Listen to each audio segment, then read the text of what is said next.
This is Bob Connor, the inventor of pumpkin teeth, with critical thinking. Thinking shit through one podcast at a time.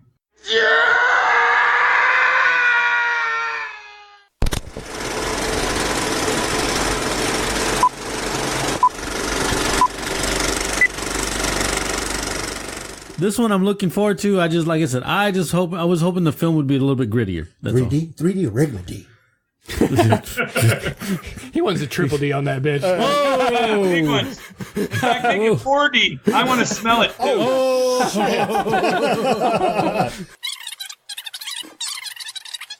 And then one day, I'm sitting there, we're watching a burlesque show that was put on by the convention that night. And, oh, my God, these were the nastiest women that, these were, I don't want to start a problem. But, when those women who shouldn't be undressed are kind of like undressed, and then all the quotes and comments underneath are, oh, I'm so proud of you. Oh, my God. We're so proud of you. All that. Like they did something brave. Like, shit. All your obeseness and all those ripples and wrinkles and where somebody spanked you with a waffle iron.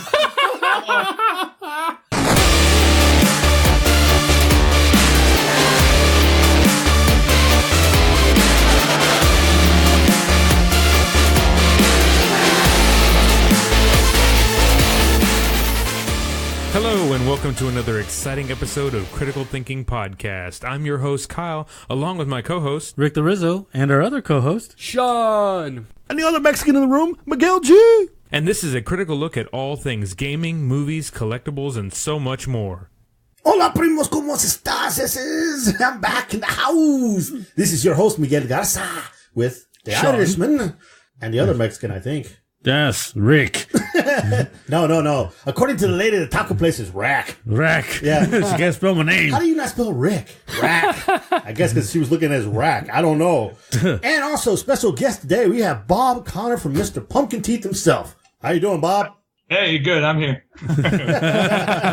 So let's start off. Let's ask Bob, since he's the new guy. Bob, how was your weekend? I can't remember. It was a good weekend. So it was a really good weekend, I think. Hey, you any kin to Sean? Because that's the kind of weekends he has all the time. Matter of fact, we're having one of those Mondays right now. We're drinking, what are we drinking? Orangerita with Red Monster. Yeah, somebody gonna die of a heart attack in this show. Ooh, that does sound interesting. It's a very good mixture. The red and the orange works together. Usually we have our virus vodka with us, but we've yet to hit the sponsor yet for a bottle, so we couldn't be drinking it tonight. That's why I'm drinking Steve's vodka. Yeah, that's one of those really good brands. Steve's vodka, huh? Hey, what are you trying to say here? $1.50 a gallon. Oh, wow. Hey. Really? Hey. We'd be drunk all the time. Just some guys down the street, they got a still, and it's like, okay. Oh, wow. All right, Bob, where you at? Bob, we need to move into your house. They call it vodka, but I'm pretty sure it's White Lightning. Nice. So, Rick, how was your weekend, man? Yeah, my weekend was it was pretty good, actually. I was able to go to Tank's Paintball, which they might be a sponsor for us pretty soon.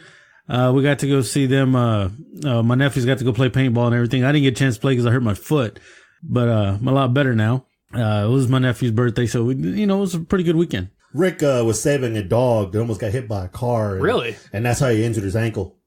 Dang. No. Man. He's a hero. He got out the shower and fell down. Oh, man, you ruined it. We should have stuck with the lie, man. What about you, Sean? How was your weekend? I'm curious to hear this. Did you get rid of the chlamydia?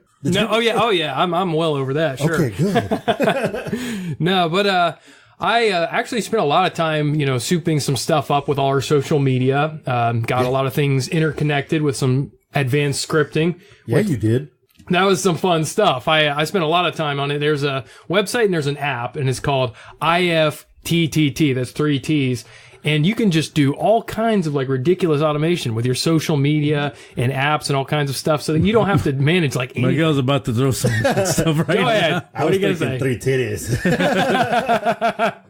Is there a big fee required with that? No, actually, it's free. It's entirely free. The only way there's even a fee is if you want to do some advanced scripting yourself and you want to build and engineer some of it, then you can pay monthly and they call you a partner or whatever.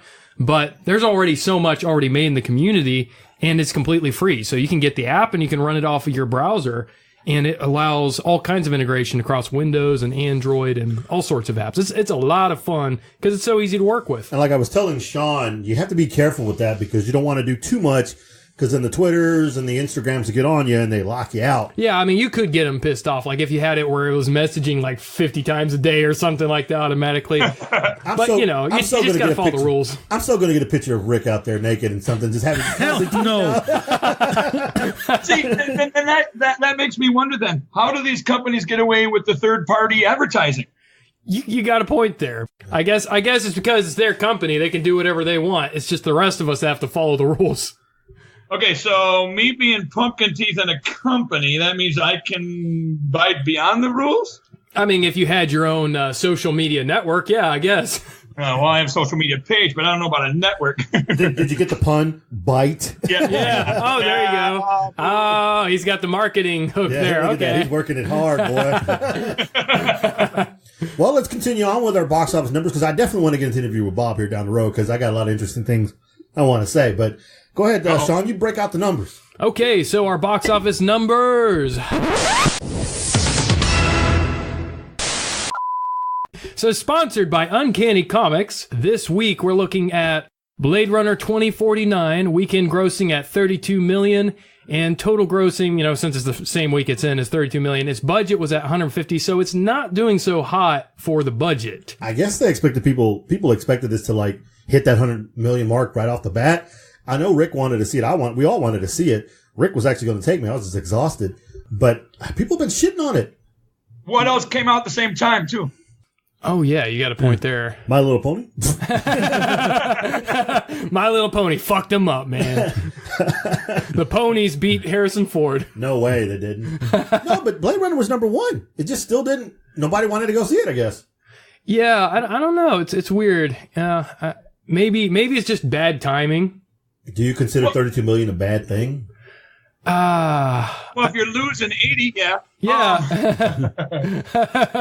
Yeah, there's the point right there. But I think, there again, that movie had a lot of fans, but it left so many people scratching their heads and going, what the was that? And from me, remembering when it came out and being young and actually watching it at the theaters. I'm showing my age. Wow. Yeah, my aunt took me. And I still remember it, and I was asking questions, and we were told to hush down during the movie because I was asking too many questions. Oh, wow. But I was digging it, and I was trying to follow it, and being pre-adolescent, I would just had girls and sex on the mind, but, I was trying to work in all this other stuff. Right. I get it. He wanted a for himself. He wanted his own replicant. Okay. That's what he wanted. I'm pretty sure all these on Blade Runner, it's basically the fan base that just went to go see this one. Because, all the younger generations, like you said, I'm even throwing my age out here right now, too. That's just fan base right there. Other than that, everybody else were like, what's Blade Runner? It was like a cult hit. Well, you got to remember, too, a lot of the older people who were old at that time, or, 20s, 30s, whatever, they're real old now. And to get them to go to a theater, you got a point there. It's the getting the crowd to even be there that would be interested in it. Well, they took so long to bring it back, I think. Yeah. Yes, they did. That would be like Captain Kangaroo, the movie coming out. Hey, now I'd go see that. No, I'd go see it too, just for Mr. Moose. Of course. But otherwise, Mr. Moose, man. Yes. Right. So moving right along on number 2 on the box office numbers, we have The Mountain Between Us by Fox Studios, weekend grossing at $10 million. What was that one? I don't even remember that. That's the one with Idris Elba and the one survival movie. And they crashed. The plane crashed. Well, he should ate her. Yeah, and she had a broken leg, and so they had to try to survive to get to wherever they need to go. Right. But anyway, that was the budget of $35 million for that. So $10 million total gross with a $35 million budget. That's not too bad. They're not really like totally dropping the ball on that. No. So anyway, we'll just move right along with that one. Nobody's interested in that, apparently. So number 3 on the box office is It, which has been running for 5 weeks and still up there in the box office. It's made a almost $10 million weekend gross, total grossing at $305 million with a budget of 35. Like, it beat the hell out of its budget. And again, I saw this movie. I liked it. I liked it when it came out back in the day, and I liked it now. Like I said, yeah, I liked it back in the day, and I haven't seen the new one. I hate to say, because I've just been busy, quick, because everything's been going on with Halloween and stuff. But I like the look of the new clown, and from what I saw from the trailers, it looked really, really, really good. So don't tell me anything, but I won't spoil it. But I will tell you they did switch a few things up a little bit between the kids and their backgrounds. But other than that, it was still okay. I thought it was pretty good. That's it. I can't go see it now. Nah. Well, damn. The Titanic did sink, too. Did you want me to tell you that? No, it didn't. No, it didn't. The twin ship did. That was all a big... We didn't go to the moon? I've been to the moon. So is Rick. It's that white lightning you've been having. I showed Rick the moon yesterday. Here you go, Rick. Oh. So, number 4 in the box office, we got My Little Pony, the movie. Shut up, Rick. Weekend grossing at almost $9 million. $8,800,000, damn. And we don't know their budget, apparently. So, I mean, honestly, though, it had to have been a way higher budget than that, being an animated movie and, as much pressure as I'm sure they had to have really high production, quality. Yeah. So... How much under budget was it? We don't know because it's not actually listing the budget, but I'm guessing quite a bit because we're seeing only $9 million this weekend. First week it was out. And budget, I mean, I'm guessing with these animated movies, it had to be at least like 60 or 80 million, probably more like, 80 to 100. And only making $9 million this week, that's a pretty bad. Yeah, and I haven't seen too many little kids with glitter all over them, so yeah. I can understand. I'll tell you here in a second. Let's see here. Doom, doom, doom. I mean, I think it's a timing thing again. Like, what do ponies have to do with October and Halloween? It just doesn't really make a lot of sense. It should have been more of a summer. Hey, the little girls are, home for the summer. Let's take them to see My Little Pony. Yeah. That might have been done really good. Wow, this is funny. For the first time ever, Wikipedia didn't have the actual budget down. They don't want you to know it's a flop. They're listening. Let's see what IMDb tells me it. While you're looking at that, to the next one, number 5 on the box office, we have Kingsman: The Golden Circle, which made this weekend $8,675,000, and total grossing is at $80 million, but their budget was $104, and this is going in at week 3, so they're still below budget. And that's one I was really thinking that was going to do really, really well, but it didn't. Yeah, and surprisingly, though, I think what has to do with that, too, is still there's so many people that didn't see it because I was even one of those people that had a preconception of what that movie was going to be because the trailers didn't really give you a lot of, anything to go off of. Yeah. Yeah. So I didn't know my first opening scene was going to have somebody sliced in half down and then, as soon as the elevator opened and stuff. And I'm like, oh, they got me. So I take it you've seen the movie already. Well, just the first one, not the second. Okay, yeah, I've seen the first one, yeah. I enjoyed the first one, but I think a lot of people, too, they have a preconception of what the movie's going to be, and I think that's another reason why a lot of people missed that movie, even the first one, and I think that may be partial reason why people didn't go to the second, because they didn't even see the first and had no clue what it was, because it was a movie for kids. Yeah. Right. Thinking it was a movie for kids. But wow, I was really entertained. In fact, I even watched that several times with other people. Go, hey, you got to watch this. I know you haven't seen it. Come on, let's go watch some good gruesome gore. Yeah, the first one really made me think of like reinventing the 80s action B movie. Yeah. That's what I was thinking when I saw it. Yeah, but done well. Yeah, yes, done very well. So, you got those numbers? Crap. No, I didn't. I've been searching and nothing out there. They did say there wouldn't be $100 million budget for the movie though. So it was only $99 million. Right. There you go. Yeah. All the jokes about that movie now, I'm going to defend myself. I created a character, yes, after a horse in previous podcasts, but it was not a brony and it was not a little pony. So Rick and my wife can go to hell. I didn't even say anything about it. You're the one bringing it up. You were looking at me, and so that's why I told you to shut up. I wasn't looking at you. You were the one bringing it up. And now I'm going to go on me. He does have a My Little Pony in his car. Now I'm bringing it on blast because you sitting there saying I'm saying shit. That's my wife putting that in there. But she gave it to you. I'm not a brony. He hides it. Oh, you want to know what's really Oh my God, you guys. Did you watch the trailer for that?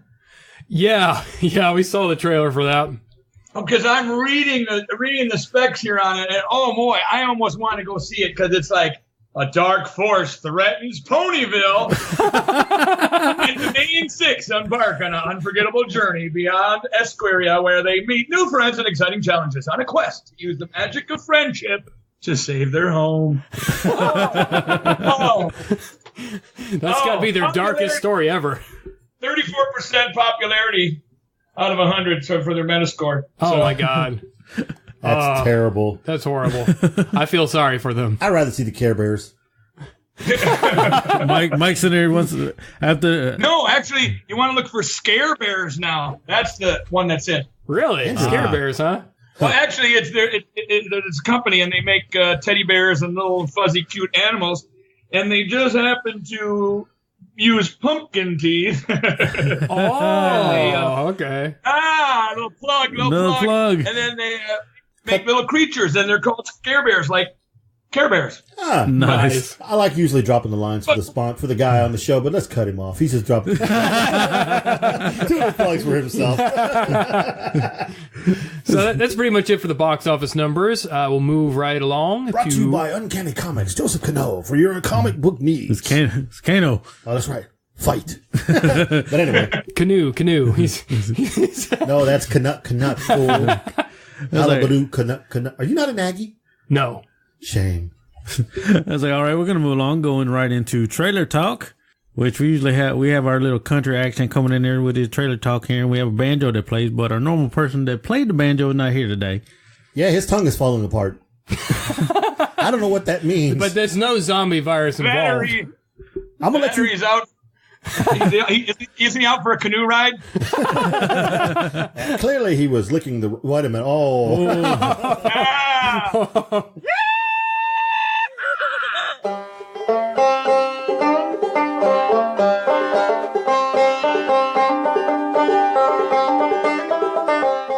Wheel out. We do have another person on our show, Kyle Crimple, which you won't have the pleasure of meeting or talking to him because he's sick at the moment. So yeah, he's the one with the tongue virus. The zombie virus. Exactly. And Sean's sitting at his mic right now. Yeah, great. What does that say for me? You drink enough alcohol. You're drunk all the time. You're good. I was like, all right, we're going to go ahead and talk about the first trailer we saw. We saw Replica with Keanu Reeves. That was the last trailer we saw. I'm going by what it's in my head right now because my phone just died on the order that we had it. Yeah, I watched that one first too. Okay. They're all messed up. I quit this nickel and dime shit. I'm out of here. Well, anyways, we saw Replica. This is Keanu Reeves, I guess, being a scientist that is cloning people and transferring their mind to the cloning mind. And I guess it just goes horribly wrong. I couldn't tell if he was cloning them to an android or if he was cloning them to like an actual body. Like there was something in there with like a robotic frame, and then apparently his wife and kids had died in a tragic accident. And he had already cloned them. And he had cloned them. And so he was like trying to bring them back as the clones, and they started figuring out that something was wrong, I guess. So this was kind of obscure as to what the cloning was really all about. But it reminded me a lot of, The Sixth Day. The Sixth Day or the Seventh Day, whatever, with Arnold Schwarzenegger. Yeah. Was it? I can't ever remember which day it was. Was it the 6th, 10th, 20th? I don't know. That means it was a piece of shit. No, it's when you use numbers and titles. They just don't work unless you're like remembering what sequel it is and where it is in the. Otherwise, you're not going to remember it. But that was a really cool movie. I enjoyed that movie, and it also kind of reminded me a little bit of a Blade Runner feel to a certain extent. So the trailer, I think, was teasing to the point that it wasn't really giving us an idea exactly what's going on there, which maybe is a good thing, because we're not having it ruined for us. Yeah. But it did look really intriguing to me. Yeah, it kind of reminded me of like a cross between what you said that and then the movie with, what was it? Was it Johnny Depp who went into the computer field and then built EMP cage for his wife? Yeah, the Transcendence. Yeah. It kind of reminded me like it's going to be something that kind of along those lines where it's going to be a thinker. But this one, I think, is going to have a lot of really good scenery and stuff from what I watched, and a lot of good action. But what I liked about the trailers, they had a lot of scenes that were really, you could tell that they spent a lot of money on this movie. but the scenes didn't give the movie away. It wasn't like the best part of a scene or like a climax. There was no real climaxes or anything in there. And I'm like, this is really interesting because I've not seen too many trailers that are like this where they showed so many interesting just scenes, but it's not like, okay, when we go to the movie, I know I'm going to walk out of going either, okay, but I have a feeling I'm not going to walk out and go, well, the best parts were in the trailer. Yeah. Definitely. Yeah. But I did put down that I want to see that one from the trailers. It looked trailer. really interesting to me. Yeah. I was all lost in the beginning. I thought it was trying to be like a chick flick at first. I'm like, what's going on here? Then I see him messing with the mines and the robots. I'm like, what the hell? Okay. I'm sorry, man. I look at him and I just see Mr. Wick. I can't see anything else anymore. I can't get past it. I don't know. I don't really know if I would see it. It looked interesting. It really did.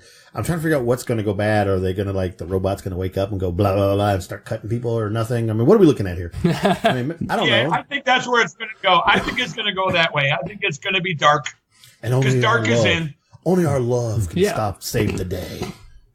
Yeah, I think it might be just the mind tearing itself apart is what I believe. It's what I think they're going wrong because once they realize that they were dead and that they're alive, it's that the reality. But not them. They're not the true entity. Yeah, and their minds is going to get torn apart, and then that's when they go on a killing spree. Yeah, well, and they figured out in the first place that they were clones, that something was wrong. So that's already telling you that there must have been some kind of sign, some kind of deterioration. Something was acting up. I'm going to poke the bear over here real quick. You don't think there's any political thing? Because, what do you think there, Sean? I don't think that they're really going to use this as a platform for any kind of propaganda one way or the other with that. I think it's just the darkness of how interesting it is and what happened. Real quick question for you. Real quick, and you got to do it real fast. What organ would you want cloned right now, Sean? My liver. I know what that. Rick? You lose. Liver. You're dead. My liver. Bob? My liver. Lungs. Lungs. Hey, there you go. Lungs. Penis. I've used this one enough. I need a new one. Wouldn't do any good if everything else fails. Damn, you're right. Out my lungs. What you got for me next, Rick? All right, the next one going off of my mind here was Mayhem with Glenn Oh, yeah, from The Walking Dead. from Walking Dead. Did you get that whole feeling about the Belko experiment again? Yes, exactly. Thank you. That's exactly the feeling I got. Belko experiment over again. Maybe done right this time. Well, it's Yeah, like, I was thinking of that. I was thinking Kill Bill meets the Bilko experiment. Hey, there you go. I like that. / also something else with the virus too. So Was this 28 days? because that's what they were saying, it was a virus. Because you notice their eyes were turning red. Yeah, and as long as it's 28 days after or whatever, not the first one. Not the first one? Yeah, it kind of has me wondering. By the trailer, it looked like there was some dark humor to it, and it makes me wonder if that was just how they cut it, or if that's how the movie's going to be. So if Glenn and the girl get out, does that mean the virus is going to spread? I don't know. That's a good question. What is it, World War V? Well, they said that it was supposed to stop, so like apparently the virus degenerates or whatever. Yeah, in like 48 hours or something, and everybody can come out. So basically, you're like Wolverine on the juice. I mean, Yeah. where's that? Now, was Mayhem? Okay, no, never mind. Okay, sorry. So this movie, I think I would. I mean, I think I would wait for this one to come out to the Red box? Yeah. Yeah, I to wait watch to it. video. I wait to stream it. I'd wait till Rick gets it and I'll go borrow it from him. I'm a little cheap that way. Sneak into the theater for that one, not pay full price. No way. I wouldn't waste my time in the theater with this one. I actually got in trouble for taking one of the neighbor kids one weekend to the movies, and then we snuck into a couple other movies, and then he went and told his grandma. She didn't like that very much. Oh no! My So kids, no more movies with Bob. my kids were like, I'm going to go hang out with Bob. I was like, all right, the next one we saw, I know we got some good trailers. I'm going to get to those towards the end, so I'm going to rearrange them a bit here. Okay. All right, the next one we saw was Jack Ryan with John Krasinski playing as Jack Ryan from the Tom Clancy books. That's coming on the Amazon Prime as a series. Now, I think he looks pretty good as Jack Ryan. I just want to know how this series is going to go from it. I mean, I think he looks like he's playing a good character here. Yeah, it's Yeah, actually, I watched it. okay, cool. I saw it. Yeah, it's The a trailer, Prime series. I saw it, so yeah. Yeah. Yeah, Prime series. I definitely look. I'm excited about it because I mean it depends on, of course, how good the writing is. I think the acting is going to be good. The actors look good. A lot of the, at least from what we see in the trailer, it looks like there's some pretty good special effects with the explosions and everything. It's nothing like super high level, but it's definitely good. It's good. But, the main concern, of course, is going to be the story. But if they really take a lot from Tom Clancy's books, with the novels, and the character of Jack Ryan, I love the fact that it's a series, because we're going to get to see how Jack Ryan went from just being an analyst to being a badass field operative on top of it all. So yeah. I think it's going to be really awesome, as long as they don't get too formulaic, as long as they don't become just like every other series. Yeah, they're really good at the character development, kind of like the Tom Hanks series, where Oh, Demons and Angels and Demons, or yeah, all 3-4 of those movies in a row. Yeah, I don't know. Rick, you saw those, didn't you, Rick? Which one? The Tom Hanks series, the the Angels and Demons series. Oh yeah, I see. The first one was good. The one that was just done too was actually probably the best, but there again, it's the same premise. You got to pay attention. You got to listen, because you don't want to miss dialogue, because you can miss something really important. Yeah, very true. Right. So that's one of those movies you don't want to watch with Bob. Because he'll be eating and talking and making a lot of noise and jokes, and then it's. And then you realize, oh crap, what just happened? Yeah, rewind. And you can't rewind at the movie theater. I got you. That's what you do. I do. You get up and complain, hey, manager, there's some kids in the movie theater just ruining my movie. Free tickets. Too bad you're watching at home. I know it doesn't work that way, right? But no, ever since the Harrison Ford ones, I never really read the Clancy books, so I don't know much to go on. I just enjoyed the Harrison Ford ones, and I didn't like the other ones, and I'm like, this is terrible. I don't really care for it. So the acting means a lot to me. I like Cranston, see what he can do. Krasinski, excuse me. I'm interested. I don't have Amazon Prime, so Sean, you better hook us up. I'll hook you up for this. All right. Reminds me of like the Punisher. How many different characters do we have play the Punisher? Thomas Jade, that other guy. The blonde guy from Rocky, Dolph Lundgren. Oh. The Russian guy. I like the Russian guy the best, who was probably like the third or fourth one. I can't remember which one that was, but it was kind of the sleeper one, and that movie was kind of out, so not a lot of people went to see it. And that was the one where he was like hanging from the chandelier upside down with a machine gun in each hand. Oh, yeah. That's Punisher 2. Kind of like Ice-T. He did it in that other movie. Mm-hmm. I know exactly what you're talking about. Punisher Warzone. Yeah, Punisher Warzone. Mm-hmm. Yeah, and there again, I didn't want to watch because they had somebody new, and who is this guy? What the heck? But then I watched it and said, oh my God, this guy should have been all the Punishers. Have you not seen the new one? I mean, did you see Daredevil on Netflix with the Punisher in it? No. No, you haven't seen it with it's the guy that plays Shane on The Walking Dead. I can't think of John Bernthal. John Bernthal? Oh my gosh. Oh God, now I really oh my God, I'm in trouble. Hey, gotta go. La la la. No, John Bernthal. Tom's a good friend of mine because I've done so many shows with the cast of The Walking Dead and True Blood. I've probably done about 10 shows with them. And once you have the booth next to them for several shows, you become friends. Yeah. Oh, man. And I went and took in a South Park caricature. I had a picture made up with all the characters of The Walking Dead and had them made into South Park caricatures. So I took a copy and gave it to, oh God, now my brain's going. Oh, I can't think of his name. Oh, we're all screwed. He's got a famous, well, nevertheless, I took him, I'm like, hey, can you sign this? Will you sign this for me? He's like, oh my God, I want one. So I ended up having to get the whole cast pictures of this South Park stuff. But by doing that now, I became good friends with them. And now I got it in, unless they hear this show and find out I haven't watched the stuff. Well, we did hang out and talk with Stephen Ogg for a little bit. So, as you know, he was in The Walking Dead too. But no, John Bernthal, the Punisher series is coming out soon, I think next month. Yeah. Oh, boy, I tell you what, John Bernthal is a badass Punisher. I'm not going to lie to you. Yeah, I mean, he was awesome in the Daredevil. I mean, he made it better. He made the Daredevil a lot better by him being in it. But it was still like, I want to see more of him. Like, I've been waiting for the Punisher TV series with him for, it feels like years. It feels like it's been forever. And here it's coming. And that's so weird because who started Daredevil? Is it who I'm thinking? Who are you thinking? It wasn't Ben Affleck. No. We're talking. Who was the first Daredevil? Well, Ben Affleck was the first Daredevil that was on the big screen. Yeah. But this is actually, we're talking about the Daredevil that was on the Netflix series Daredevil. Yeah. Yeah, that guy's good. Yeah. And see, now, there again, I was guilty because I'm like, ew, Daredevil, I don't want to watch that because I'm thinking Ben Affleck. of him. And I'm thinking, it's going to be another, but that's not true because like when we talk about one of these other movies later, I want to comment Ben Affleck, so we'll keep going. That's right. He's Batfleck. All right, we're going to move on, and we're going to go and talk about Roman J. Israel Esquire. Dude, I ain't watching that. With You racist. What are you talking about? I'll watch anything Denzel's in, but I don't want to see that stupid crap. Fight the power. Oh, why the women in the corner? Why the men sitting? I don't want to see that baloney. I love law movies. I like whatever. No, I don't need to see Denzel with a fro. Oh, let's take it back to the 1970s. But this might be an Ocean's 11 type movie, or I'm thinking a little bit of, what was the two police officers who jumped out the wind off the roof of the building and then died. You talking about The Rock and Samuel Jackson?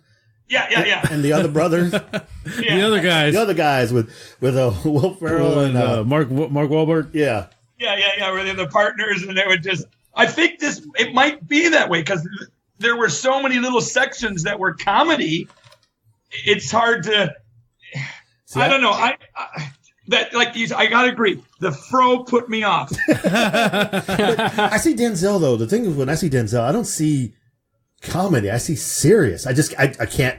It's one of those. Yeah, I know he's done different things, but I mean, I just see him from like Taking the Pelham 1, 2, 3, the one where his son's dying, Ricochet. So you got a comedy vibe off of it? No, I didn't. Oh, because I was thinking more like drama with some like thriller action elements is what I was thinking when I saw it. Yeah, because after I was thinking if it would be like a Kill Bill, where a little bit of comedy, kind of off the cuff, dark humor. Yeah. More meta humor. The joke about the women and the men, the chair thing, that was the humor. Oh, Yeah. okay. I get Racist. Yeah. But I think this is the movie is when I saw the trailer, he actually turned in a guy and got the reward money. If you notice that where he got money for turning in a guy. Yeah, that's the plot twist. Yeah, that's the plot twist. And then a guy that's in jail pulls him in because he's a lawyer and realizes, hey, I know you turned me in. Yeah. Oh, okay. So he turned him in just so he could get him out to get the money. Yeah. That just gave me a headache. Well, I think that is the plot twist, is the fact that he goes from being like fighting for social rights and, going out there and being an activist to like that line. What was that line that he said? It was such a perfect line. He said, I'm tired of doing the impossible for the ungrateful. Yeah. And that's like kind of the I would say like the sum of where his character goes from here. He's tired of it. He's sick of it. And he's ready to actually start seeing some reward for his connections and his efforts. So isn't that your mantra? Yeah, but sure. the thing, That's it me. made me wonder. I don't think that he's box office poison yet. No. So I that's what makes me wonder, because so many of his movies that we were going like, wait, this isn't the character we're used to seeing him play. Because like when he went from being the good guy in all those movies where it was like, how many seconds or whatever to save the kid from the robbers or kidnappers in Mexico and all those movies, to all of a sudden where he was like, King Kong doesn't have, shit on me. Kind of like the other guy we're going to be talking about again too, where we were used to seeing him in a good place. But all of a sudden, he looks like was that Jack Ryan, actually? Thinking of Jack Ryan's boss in that one. Dances with Wolves. Kevin Costner. Oh, okay.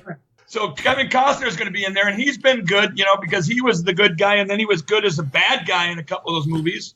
Yeah, he was. Yes, he was. He had a great range. So, and if you remember in that one, all of a sudden you see him pulling out the rifle, doing some scoping. And, I don't know if that's going to be the turnaround, and then he's going to be hunting down the star, even though he's the boss. I mean, it looked like that might be a lot of twists and good things. Yeah. Yeah, I agree that it's definitely the surprising aspects of the story, and the fact that he's kind of like a corrupted good guy that's been seeing had too much shit on him for all this time, and he's tired of it, he's sick of it. And then it's what is he going to do when he starts dealing with the consequences of that decision? What you going to do, brother? I was like, all right, let's go and move on to our next trailer. Now we're going to go into the last two trailers that we saw. And we're going to go with the first one here, Pacific Rim Uprising. This is part 2 of the first Pacific Rim. Now, Bob, did you see the first Pacific Rim? Yeah. All right, I don't know if you on this one. I like the trailer a lot. The music they picked for it, they got a lot of actors. Looks like there's more robot Jaeger, more Jaegers in this one. Looks like I don't know, is it me? Okay, I'm gonna come back in a little bit on. I'm gonna get. I know what you're saying. It was just like when we all watched the first Aliens Predator movies and said, "Damn it, not enough aliens fighting predators. Come on, there's only a few minutes here and a few minutes there. We want to see more green blood and stuff." Well, no, I was looking at it as film wise. When you look at the first one, it looked gritty, right? Yeah. All right, and then you look at this one, and they're shiny. Gotcha. So they kind of went Disney Marvel instead of this one's really darker bright DC colors. Every single scene is kind of like the artist rendered to make sure every color was complementary and perfect and everything symmetrical. It was done that way, and it's kind of Michael Bay a little bit. Like I say, I like the fact. I mean, I'm pretty sure it's going to be a really good movie. I wish it would have gone with the grittier look. Yeah, I understand that artistic You're not sensibility. Watching fucking Avatar, it's still good. I didn't say it was bad. I just said I wanted to be just that grittier feel to it. I understand. That was another one too that a lot of people didn't go and see because I don't know, for whatever reason. It's Fern Gully. But I remember playing the early games, and that was one of the options that you always had when you went to for PlayStation or whatever. They had one of those games and you weren't sure what it was, but you ended up driving those Jaegers on a planet, against the aliens. Yeah. So finally somebody said, well, hell, there's been about 50 games at least with this principle down, so let's make a movie about it. The second part is really kind of, if you enjoy the fighting scene and all that, it's really good. But if you're going to watch it for character development and a really good storyline, wait for it to come on video. Video was ripped off. I mean, the way I'm looking at it is like this. The only way I could see them fucking this up would be if they try to get too much about story. Like if they try to spend too much time with them talking. And I'm a story guy. I love story. But this kind of movie, it needs to be mostly action. This is a man's movie, bro. Talking about like shit blowing up, people getting cut and sliced. This needs to be tons of giant robots fighting aliens. And every now and then we get story artfully thrown in there as they're, fucking killing things, sawing off aliens' heads and stuff. If they don't make it enough action, it's going to be shit, period. Like they can't spend an hour explaining to us what's going to be happening in the movie and then the movie's over in the next half hour. They do that, it's going to suck. If we just saw all the good action right there in the trailer and the rest of the movie's going to be story, it's going to suck.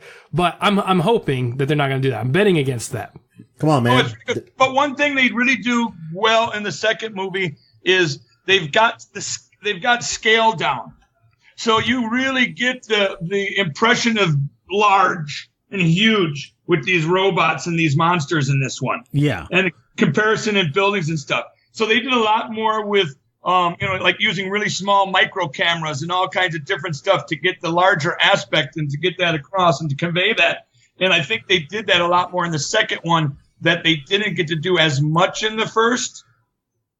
But you'll see. Yeah, I agree with you on that. I mean, just by what I saw by the trailer, it reminded me of like EDF that came out for like the Xbox and the PS3, I think.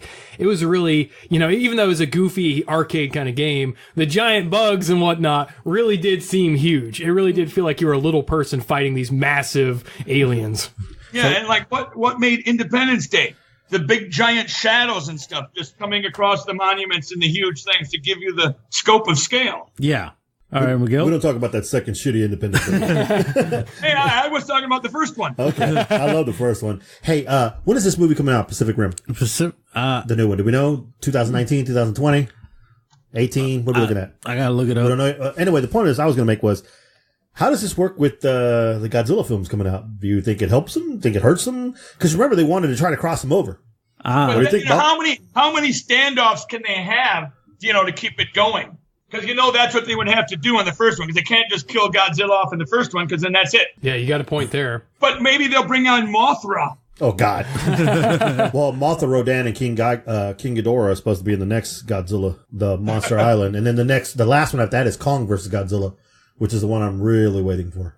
I just hope they don't sum it all up too quickly. You know, that would really suck. Kind of like what they did in like the Spider-Man 2 movie, remember? Like, oh, he's fighting this guy. He's dead. He's fighting that guy. Oh, he beat him. March 23rd is when Pacific Rim comes out. Next March year. 23rd. Okay. All right, that's cool. I like the first one. Don't get me wrong. I'm excited for the second one. Oh, it was fun. I enjoyed it. Yeah, like I said, I enjoyed the first one. This one I'm looking forward to. I was hoping the film would be a little bit grittier. That's 3D or regular D? He wants a triple D on that bitch. Big ones. In fact, make it 4D. I want to smell it too. Hey, we'll pay that extra 20 for that. What you got next, Rick? All right, the final trailer we saw was the final trailer for the Justice League movie. Now, I thought this looked great. It was really good. The only thing is, I still just don't like the way Cyborg looks. Because he's black. I know, you sorry son. Cyborg's black either way. It's just they made him look too transformery, and he's shiny and chrome, bro. Witness. Yeah, he's related to one of the vampires from that one series where they all put it sparkly. That's right, the greatest vampire series ever, Twilight. Look, man, I don't care. Wonder Woman's amazing, and she's going to be in this movie again. And I really do like Batfleck. So do I. I was not really a big fan of his until I saw Superman versus Batman and whatever, and I was like, wow, this is a lot darker than I thought, and he won me over. I'm now a Ben Affleck fan again, finally. He started winning me over when he did The Town, and we did Fargo, and when he did not Fargo, the last one he did with the girlfriend who was going after him and put him in, for murder. Oh yeah, Gone Girl. Yeah, that was actually good. He got me with The Accountant. Yeah, his role in The Accountant was amazing. I was like, okay, maybe this guy can actually do Batman then. Because I was like, this is awesome. Well, it's like I said to you guys before. Some of these actors, as they start off, they're kind of, they're working on their game. And as they've gone, it just clicks. And boom, there you go. And he's done it. Yeah. I mean, and it's hard for a lot of people because a lot of people aren't like us who are as open-minded. Ha ha! Bunch of racist, bigoted Irishman. Like, some people don't want to give the star a third or fourth chance because they're like, well, no, he's sucked in the last 3 movies and blah, blah, blah. Yeah, you don't watch it, you're going to have Carlos Mencia as Batman, and then we're going to really be in trouble. So, I mean, I do like the fact they made Flash exactly like he is with Batman. He is a fanboy of the Bat. Yeah, he is, big time. Big time honk. Yeah. It looks dark. It's going to be good and dark. I liked how the series started getting darker, more complex without, like you said, without screwing it up because they were putting too much in. I actually found it to be more intellectually stimulating, which is kind of weird to be saying for one of those movies. But like Civil War, I enjoyed thoroughly. I was like, wow. I sat there not even eating, popcorn in my hand. Not even putting it up to my mouth, just watching. I've seen Civil War about 15 times already. I saw it 3 times. I love it. This looks like it's going to be like that, but like the way the last Batman and the Superman versus Batman was, and I think it's going to have a really dark element, and I think they really have, from what I've seen, and hopefully, like you said, what we saw won't be the highlights of the movie. Like they've spent some money and some time on it, so I would go see that at the theater. Yeah. As Rick told us before, the director changed. Yeah, it did. Zack Snyder was the original, but he had left because he had a death in the family, and so Josh Whedon took over. Oh, no! And now M. Night Shyamalan's taking over. Shut up. There's a twist. Batman's really dark side. So that's always the running gag here, isn't it? For dark side. But what's your take on Aquaman? How they changed the way he... He's not pansy anymore. Yeah, he doesn't have that gay ass tights on him. Yeah, I'm glad that they did because they couldn't have kept him the way he was. I mean, but that's been changed since the 90s, though. Even the Justice League cartoon didn't have him as being like that. He was more of this kind of crusty character that was very, you know, like didn't even want to play ball with the rest of them and was still kind of like, hey, Atlantis is my land, it's our place, and you upworlders can just stay away from the rest of us. Like that's been since the 90s. He's been a different person. What do you mean, you upworldles? No, I agree with you 100%, man. I grew up watching the Super Friends, so Aquaman was a little punk. So like, that guy sucks. You always wanted Black Manta to kick his ass. You guys have the 70s and 80s Aquaman stuck in your head, but since the 90s, like, he got a real image change. Yeah, this is going to be cool. because I'm still thinking of Aquaman from Big Bang Theory. Big Bang Theory?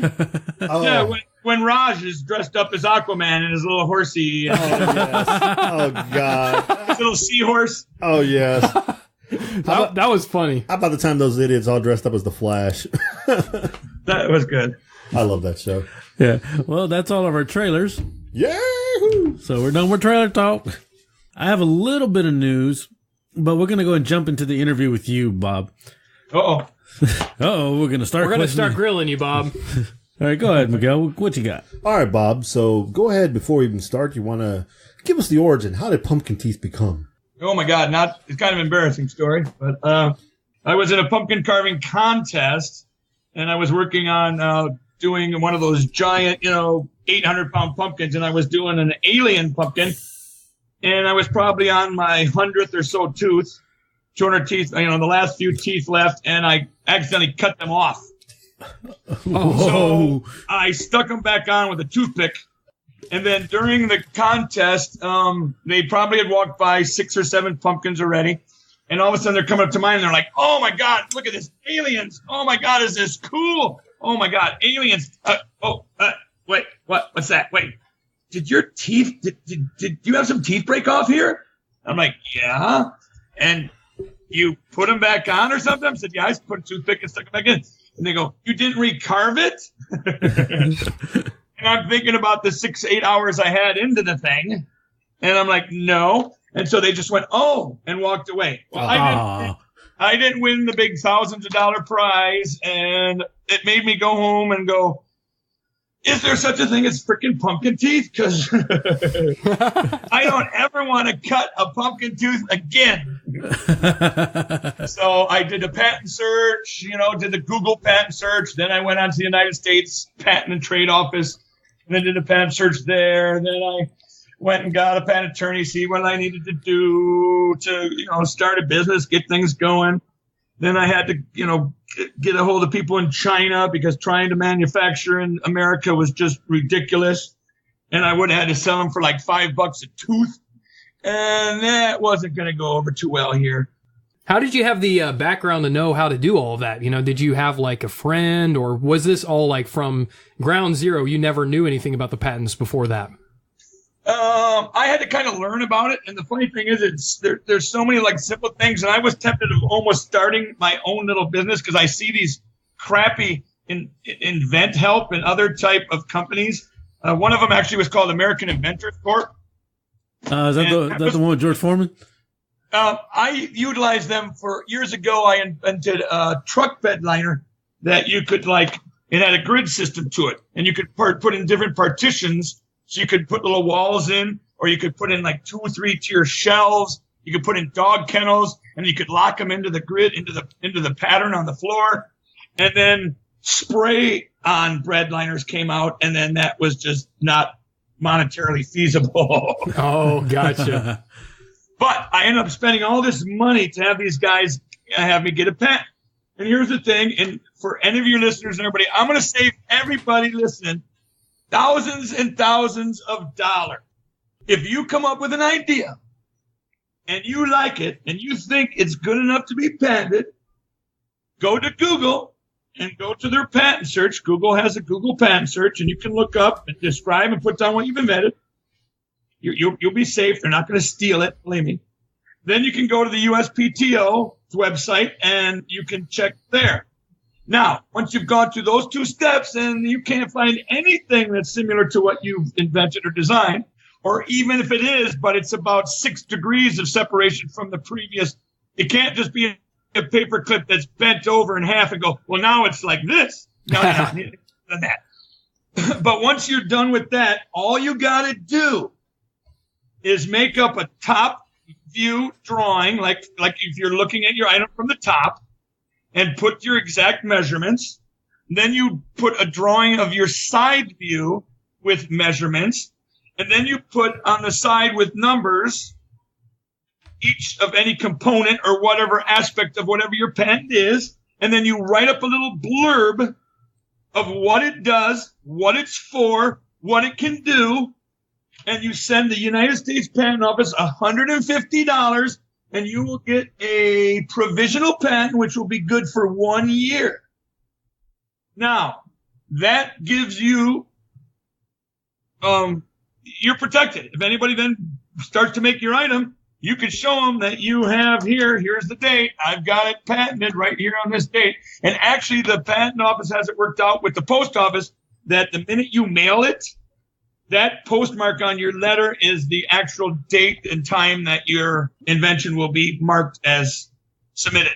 Nice. So here's the trick now. You can renew this every year as long as you want, and you keep renewing before it expires. Okay. Because otherwise somebody else can do the same damn thing. But here's the trick.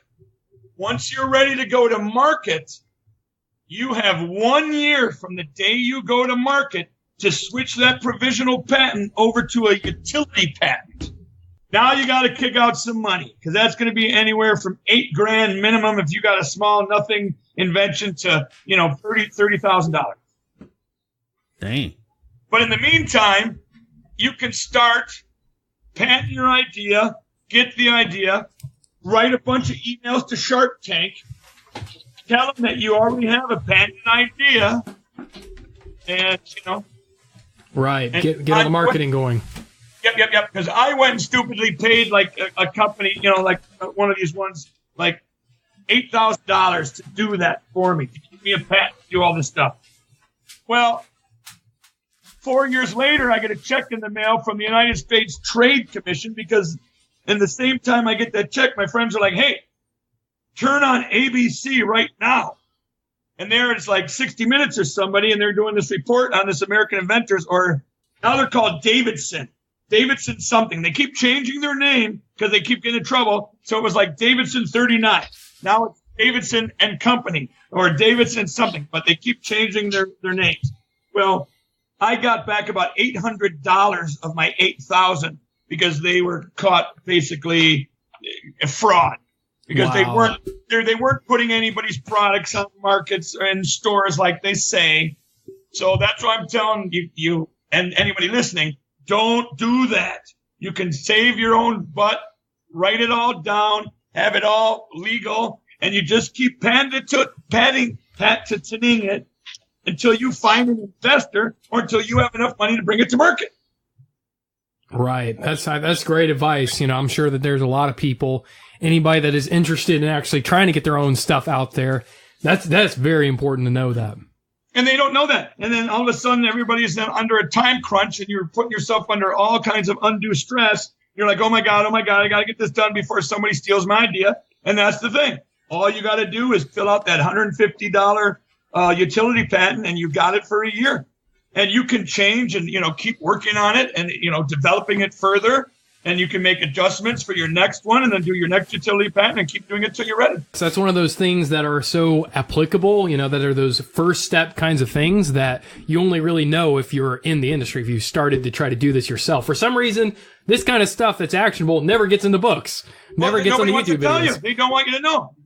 Yeah. For some reason, it's like that upper 2% or whatever. Those richies don't want the rest of us to be rich. And the 2% doesn't want the rest of the people to get rich. Just like for some reason, all these other businesses don't want other people to learn how to start a business, because for some reason they'll think that their clog store will, because they're selling clogs, which haven't sold in 20 years, will interfere with my yogurt business, which doesn't make sense, but it's that way. It's, it's a knit group. They want to keep it hush hush, and they don't want people to know, which doesn't make sense to me. So that's why I'm glad to spill the beans. And if I end up dead or missing, we'll clone you, Bob. We'll clone you and bring you back. Awesome. And instead of real teeth, we'll give you pumpkin teeth. So, doing a little investigation on you, I see that you actually have 3 types of teeth that you offer in 3 different colors. Well, actually, there's buck teeth, fangs, shark teeth, glow in the dark. All the teeth come in either glow in the dark or bright white. And what's odd is now is pumpkin teeth were designed for pumpkins, but since then, I've been selling a lot to producers and special effects companies. Yeah, I saw that you had an FX artist use your pumpkin teeth to make like fangs and claws on dolls and all kinds of stuff. Oh yeah, not just. We're in movies. There's going to be a new series coming out. They're doing a remake of kind of like The Outer Limits. Nice. Or what was the other one? Not The Twilight Zone, not The Outer Limits, but there was one other one too. Hang on. And it was kind of cheesy out in the 80s or 90s, not One Step Beyond, but one of those like that. Well, this one that's going to be coming out, and it's going to be on national syndication. They'll be utilizing pumpkin teeth, but then they're also I'm going to be in a bunch of cameos in a bunch of the shows. Oh, nice. Let us know when they come out, and let us know ahead of time before we'll do some tweeting about it. Yeah, plug them. Oh, yeah. Where are you guys out of again? Because we'll be filming out of St. Louis. Oh, we're in Houston, Texas. Okay. I lived in St. Louis for a while, but... Oh, I feel bad for you. Yeah, it was horrible. Hey, you know what I like about Sambuca's? What's that? I mean, Houston. What's that? Nice. I love the restaurant Sambuca's. I don't even know where that's at. You know what? It's a gourmet, expensive restaurant. It's probably 4 blocks up from the Brown Convention Center, and then 3 or 4 blocks to, like, if you walk out the main doors towards town and all the skyscrapers, you go up 3 or 4 blocks, and then you go up past the fountains and the bus line, and then you go down to your right, probably 4 or 5 more blocks, and it's there. They have the most amazing escargot. Oh, it's French, huh? Well, no, it's American restaurant, but they make just good escargot. Okay. But All kinds of gourmet then, huh? we had one of our Halloween after party shows there, and we hired Diana Washington's niece. Oh, and I feel bad that oh my God, I'm drawing a blank. A blues artist, like she's 60 or 70 years old. But she's Diana Washington's niece, and she's the one who sang "I'll Take Manhattan." And so we had the big after party there, and we were going to that Halloween party expo every year there in Houston. It was there for probably 5 to 7 years straight, and now they moved to Mardi Gras. Oh, okay. Louisiana. Yeah, and the only thing I didn't like about Houston is, like, one year I go there and I'm like, okay, this is great, and the weather's great. So the next time I go, I pack shorts and everything, and it's snowing. The 1 year in like 100 and you're there. Well, no, I mean, the shows were always in February or early March. But for some reason, you guys, it was always hit or miss. And that's what everybody say, well, it could snow today. I said lately it's just hot. Yeah, yeah. Lately there is no winter. Winter is second summer here lately. And I did have to hand out a lot of money. Oh, really? A lot of vagrants. Yeah, that's true. I mean, I've never seen so many in any city I've been to. I've been to New York, everywhere. But for some reason, there were every turn and corner you went around, and every closed up skyscraper. And then, you know, they had that air freshener that was going around, you know. Just tell Rick you already gave at the bank, and he'll leave you alone. So here's another question for you. Well, obviously you started off with just pumpkin teeth, you're making for pumpkins, but did you ever, out of your wildest dreams, ever expect it to go like this, and people using it for shows and all that kinds of cool stuff, and then getting to meet the celebrities and hanging out with these people? Did you ever, in your wildest dreams, was that ever a thought? No, but when it started happening, it was like, I'm getting paid for this? And, you know, all of a sudden I'm hanging out with stars and watching people pay money to just stand there and talk to them for a minute and get an autograph.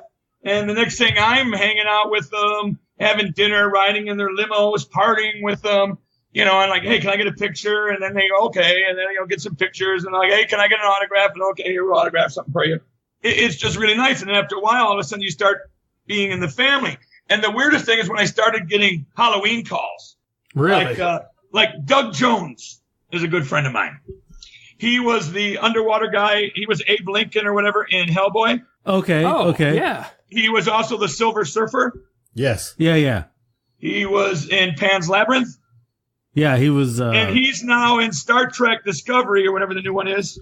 Haven't seen it. He's the real ugly guy, the first in command, not the captain, but whatever. Hey, you, the ugly guy. That's him. Yeah. It's really weird because all of a sudden I get a call one day and it's like, Happy Halloween. And I'm like, okay, who's this? And it's like, well, this is Doug Jones. I'm like, hey, what's up? And he's like, well, we just finished filming Falling Skies. Oh, that's right. He was Cochise in Falling Skies. Yes. So, when they're bored, it's nice that all of a sudden I'm on all these stars' phone lists. And surprising enough, they must go through their list and there's no one to talk to. So they call me. So it's really weird that I'll get calls from like Tony Todd or Robert Eglund. What? Or Really? oh yeah. I mean, I've got all these people. Ian White, he's a good friend of mine out of Ealing, out of London. He was actually he played the not the aliens, but he played the Predators in the last Alien versus Predators and Predators Requiem. Wow. And then he was the engineers in Prometheus. Oh shit. He was the guy who melted at the beginning of the movie and the guy who beat the shit out of everybody at the end. Wow, that's so cool. And it was really weird too, because I'd done so many shows with him. I'd probably done like 5 or 6 shows, but I didn't know who he was. I'm a star hound, but I'm not. I'm there doing my stuff. If I meet him, if I don't, whatever. So it was really cool. So, I see him in the gym one day at a show, and then I see him in the pool in another place. I'm like, hey, what's up? And then one day I'm sitting there, we're watching a burlesque show that was put on by the convention that night. And oh my God, these were the nastiest women that, these were, I don't want to start a problem, but when those women who shouldn't be undressed are kind of like undressed, and then all the quotes and comments underneath are, oh, I'm so proud of you. Oh my God, we're so proud of you. All that. Like they did something brave, like, oh shit. All your obeseness and all those ripples and wrinkles, and where somebody spanked you with a waffle iron. You can say that on the show, Bob. We're not politically correct. Especially me. Yeah, I'm not really into that. I find it very amazing that you were actually start off this company the way you did. And you've taken it so far, and you've got to meet these cool people and hang out and actually get to know them on a first name basis and stuff like that. I mean, we don't know people like that. I mean, we meet people at cons, and I've done this for a couple of years and now with these guys. And I've met quite a few people. I got to meet Lou Ferrigno once, and I about fell out of my chair because he was one of my idols growing up as a kid, and he was probably one of the nicest guys I've ever met in my entire life. I met a few people, guys from Comic Book Men, but the one from this day that still he says hello to me, and it falls down and he remembers my name is Sam Jones. Oh, wow. Flash Gordon. It's like, it just still floors me. I've taken 3 pictures with him now. Every time I see him here in Houston, it's like, freaking Sam Jones. That's funny because that's exactly what happened to me one time, and it still sticks on me, and it still has to be my all-time favorite show. Was one time I did a show, and right across from me was Ancient Aliens guy with the hair. He's got that weird name, but he's got the goofy hair. But on the right of me was C. Martin Croker. Huh. That was the guy who did the voice of Moltar and drew Space Ghost. Oh, man. Then on the left of me was Bob Camp, who drew Ren and Stimpy. Oh, my God, really? So I'm sitting there with them, and I'm like, hey, guys, what's up? What are you guys doing after the show? Hey, you're in from California, right? You can bring some medicinals? And, of course, they're like the same comment that I get from everybody. TSA. So that meant no. Oh, no, one of the coolest things I got to do also, you bring up all some funny memories. So the funny thing is that I'm like, well, I think I might be able to hook you guys up because we're in a legal state here. And, it was legal if you had a medicinal. And I just happened to have a medical card. So it was fun to have them fight over who I was going to go with that night. Nice. So Steve Martin Kroger would be like, "Hey, come with me. We're going to go to this great tequila bar. They serve all the tequilas from the world. It's going to be fantastic. They have this giant tequila mixing thing that mixes like 300 gallons at once in a big glass like mixer in the middle of the room." And Bob's like, no. I'm going to see a nude show at a art gallery with free appetizers and cocktails. I'm like, well, why don't we go to his first and then go to the nudies second? And we'll just all ride together. Who's got the biggest limo? Oh my God. So the next thing it turns out is I spent the whole weekend with two of my, favorites. I mean, it's hard to say because I have so many fans and stars that I met. Like, I met Robert Englund because I ran into him 30 times at a show. I go to the bathroom. He's in the bathroom. I go to get food in the restaurant 2 blocks away. He's there. I go, into the office to use the office at the hotel. He's there. I go in the elevator. He's there. And I had to go, hey, I'm not stalking you. So finally, it's near the end of the show. We've already had a couple comments because I just kept running into him. It was just like, I can't believe this. So I went through the line, I sat and I talked with him and stuff. And then he was doing they were playing a preview of a movie that hadn't come out yet that was filmed in Germany, I believe. I think it was The Mole Man or something like that. And they had a VIP section, and then in front of the VIP section was the not diamond, but whatever's worth more money than diamonds. That section. And I went up there and sat, and no one's there. Well, as soon as he's done talking, the lights go down. He comes and sits down and sits right next to me. So all of a sudden he looks over and sees it's me, and he's like, "Oh my God!" And I'm like, I'm just laughing. And now I'm thinking, do you think the people in this theater will get mad if I flash a photo quick in this dark theater while we're watching this movie of me sitting here watching a movie with Robert Englund? Now, sitting here watching a movie with him as he's critiquing himself, it was amazing. It was so much fun. And, he was thinking I was such a weirdo, but by the end of the movie, he found out I wasn't.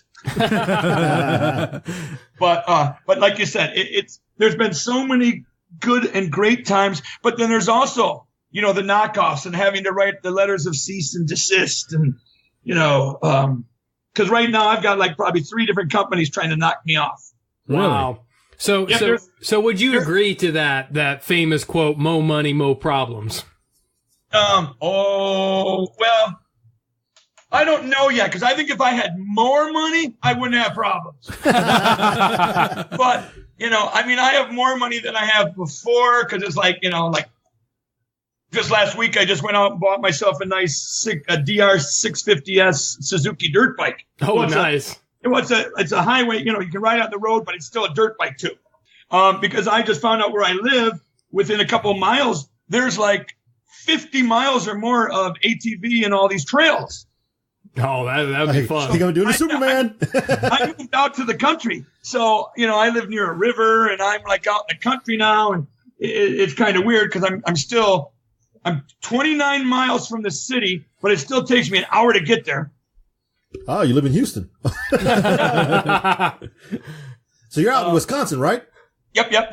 In a little place called Blanchardville, but it used to be Madison. And Madison is, a lot of people get a preconception when they hear the word Wisconsin. They think cheese and cows and Packers. And, even Jerry Seinfeld came here to Madison and was like, what the fuck? It's like part of lower Manhattan. Just broke off and it like moved over. Coffee shops everywhere. It was just, and I'm like, yeah, it's amazing because it's Big Ten college. Yeah, I was going to say University of Wisconsin's down there, right? Madison? Yeah, UW Madison. Yeah. And tuition is so high, there's nothing but beautiful babes. See, because all the rich guys get the beautiful women, and then they have beautiful daughters. Bob, you need to shut up before Miguel moves to Wisconsin. Hey, I got a teenage son that's playing football that's doing pretty good that I'm going to try to get into UW. Yeah, he's got a chance. Look how many players, J.J. Watts, how many different players have been from Wisconsin, and stuff. What's his name? That quarterback for I know who you're talking about.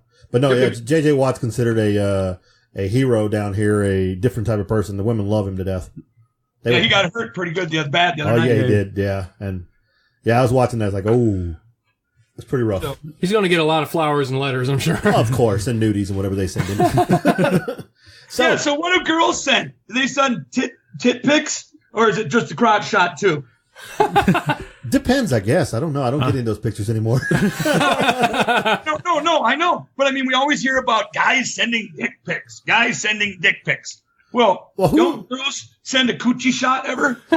They probably do. I mean, I had a friend of mine point me to this one website. I was like, what the hell is this? That's just because it's offensive these days to have a dick, so... I mean, Sean's over here trying to send boob pics. We don't want to see that. We don't want to see any of that anyway. It has to be cute or carnival show. Hey, I tell you, like my son always does that stupid ass joke with me. I'm black from the waist down. What? Shut up. What, you got a disease?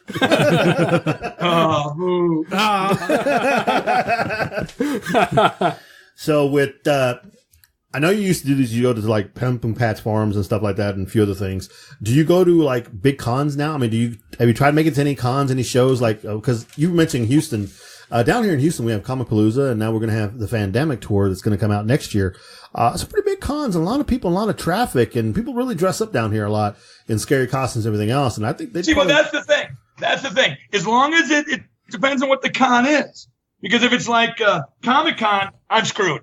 Because there's just going to be people just there going to see Big Bang Theory and Captain Kirk. They don't care about anything scary. Or, they're what do you call it? The anime. Yes. Or, so they're all in their little cliques. Because I did X-Con in South Carolina. I did Comic-Con in L.A. I did, and I didn't do it near as well as if I do like what's the Texas Nightmare one? The Texas Nightmare Fest? Or Dallas, the Walker Stalker? Yeah, you got the Walker Stalker. Yeah, the Walker Stalker, and then there's another one too. I can't think of but used to be that, but there's like Scare Fest. There's so many now. Paracon. I'm drawing a blank because I do so many. Well, I will tell you this, and Scare Fest is a big one down in Kentucky. Well, Chicago is oh God, I'm drawing blanks. Gotcha. So you do better in the horror and Halloween cons as compared to like a Comic-Con.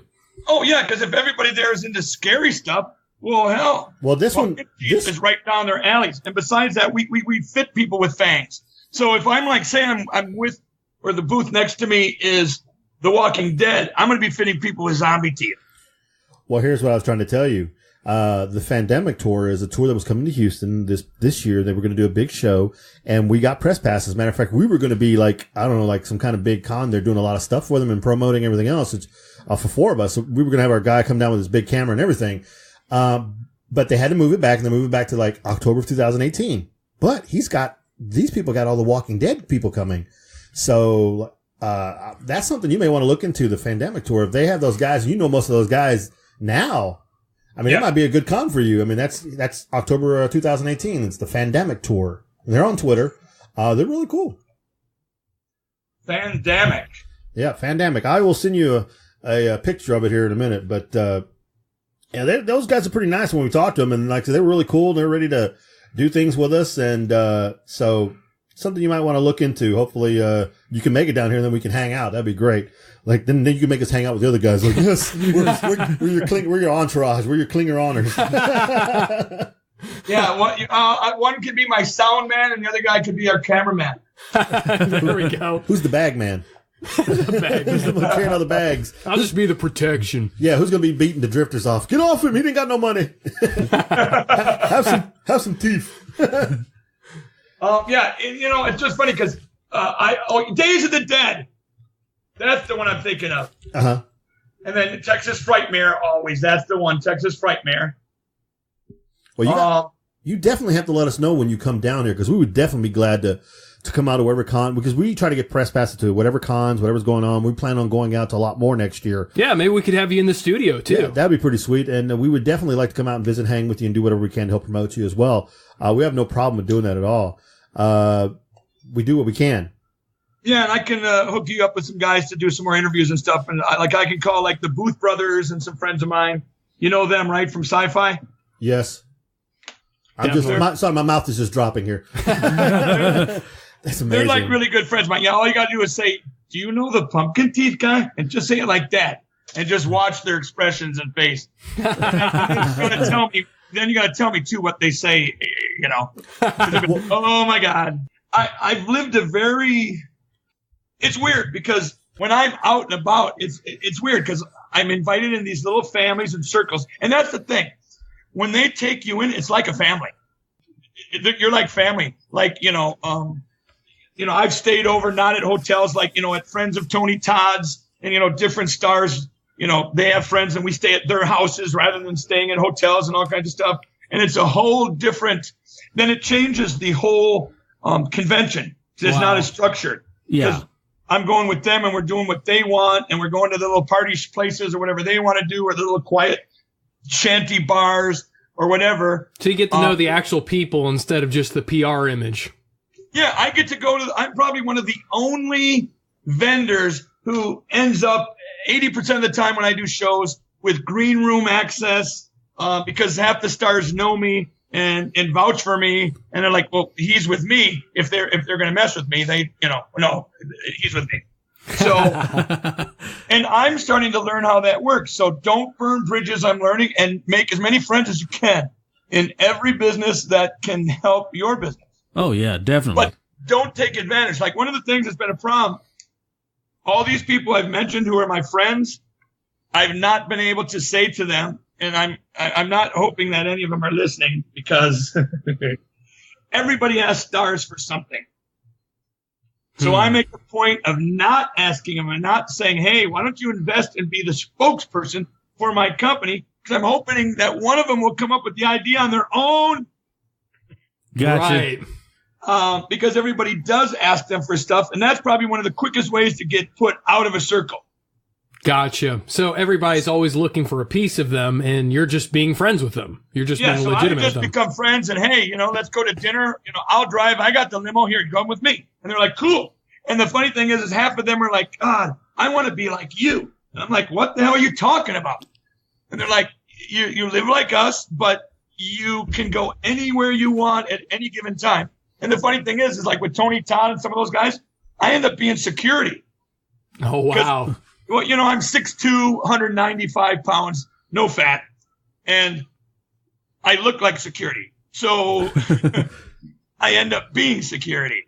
Nice. And that's the good thing is because I used to work all the concerts, and now I just go there and I put on my security shirt and all that, and I'll throw a couple lanyards on around my neck, and I walk right up to the front row, even if I'm not working the show. And they don't even question. They do. Oh, okay. He's here. He's working. Oh, okay. I just sent you a friend request on Facebook. Oh. And I see we have a mutual friend. One? Yes, you and we have a mutual friend. That's not very good. No, it's not. I have a lot of friends. I'm just looking at some of your pictures to see you got to meet Jay Muse too. That's pretty cool. I got to meet him too back in the day when he came to Comic Palooza. He was a funny guy. He just cracked me up. And who was the other Muse? Robert Mukes? I didn't meet him. Yeah, he was. And then I got to meet so many people like you. It's weird. It's like when people like Kevin Nash make a point of coming to your booth. Malcolm McDowell. I sold him pumpkin teeth that he bought for his grandkids one year. And then I became friends with his handler. And next thing you know, they find me every show that we do.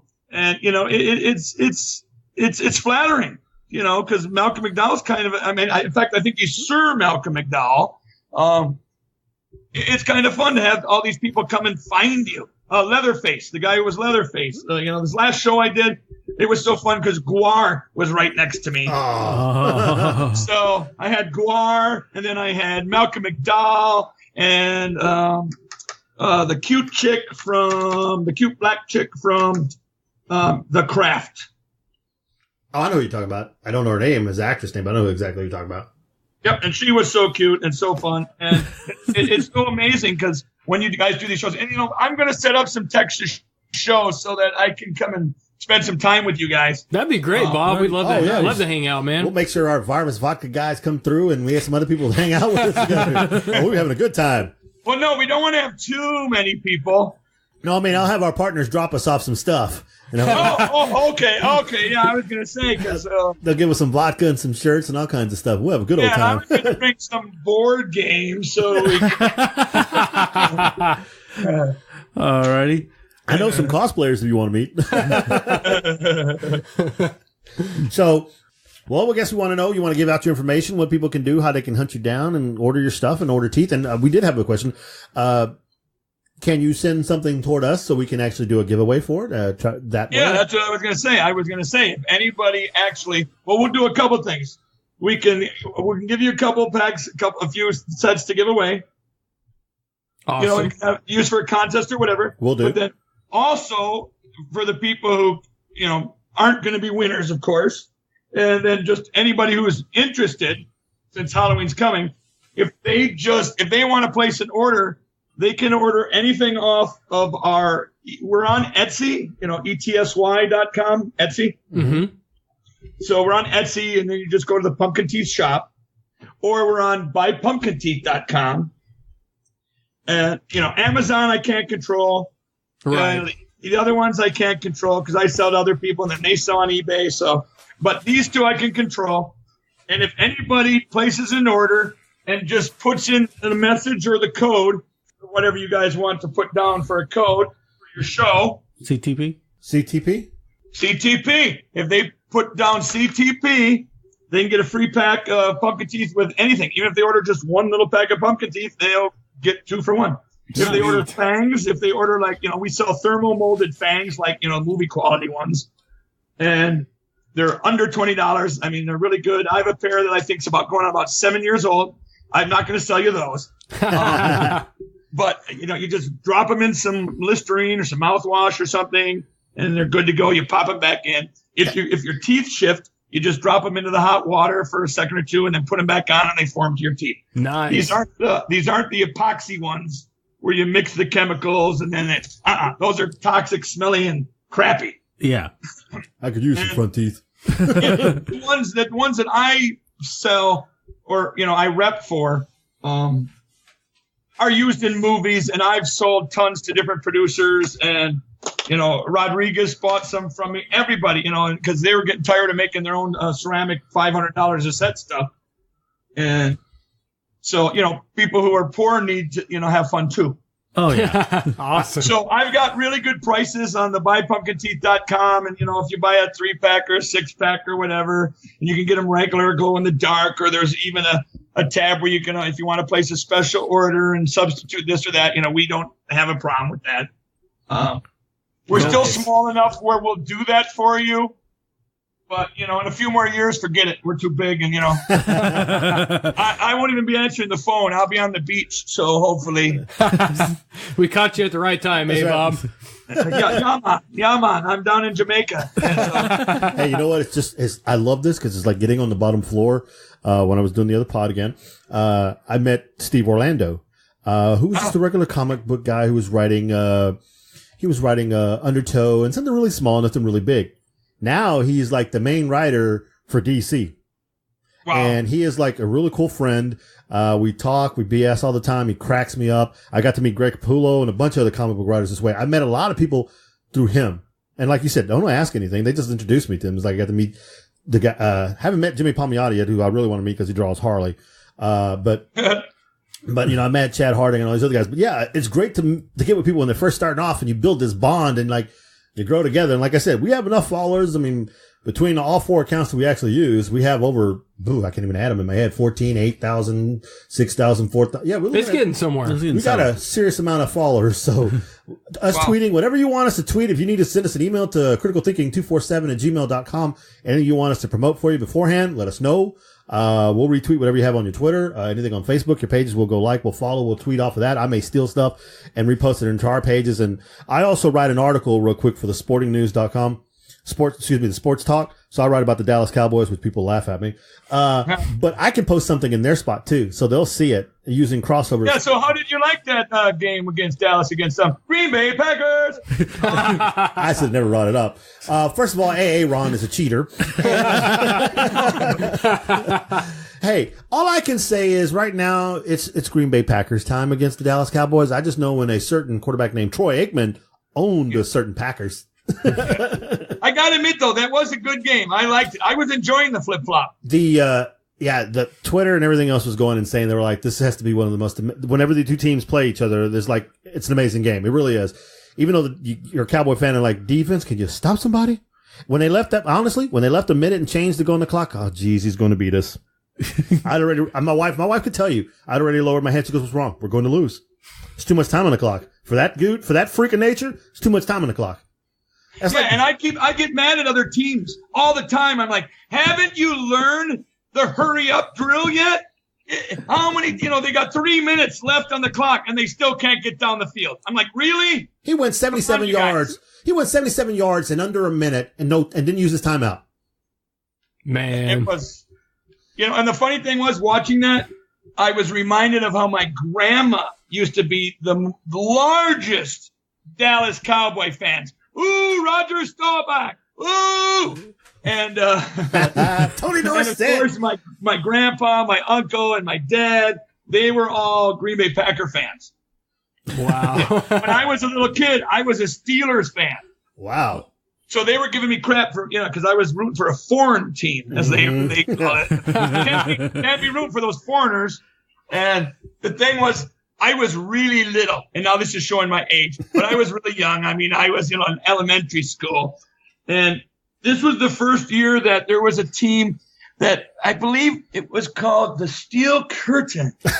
And I was going, these guys are good. I really like these guys. But you got to remember, they had everybody, Rocky Blair, Terry Bradshaw, Mean Joe Green, Lynn Swan. Franco Harris, John Stallworth. Yeah, I can go with you. Stallworth. I mean, everybody. It was like everybody was an all-pro player. And they would just, and I remember Terry playing with a broken toe. He broke his big toe. Man, that's so badass.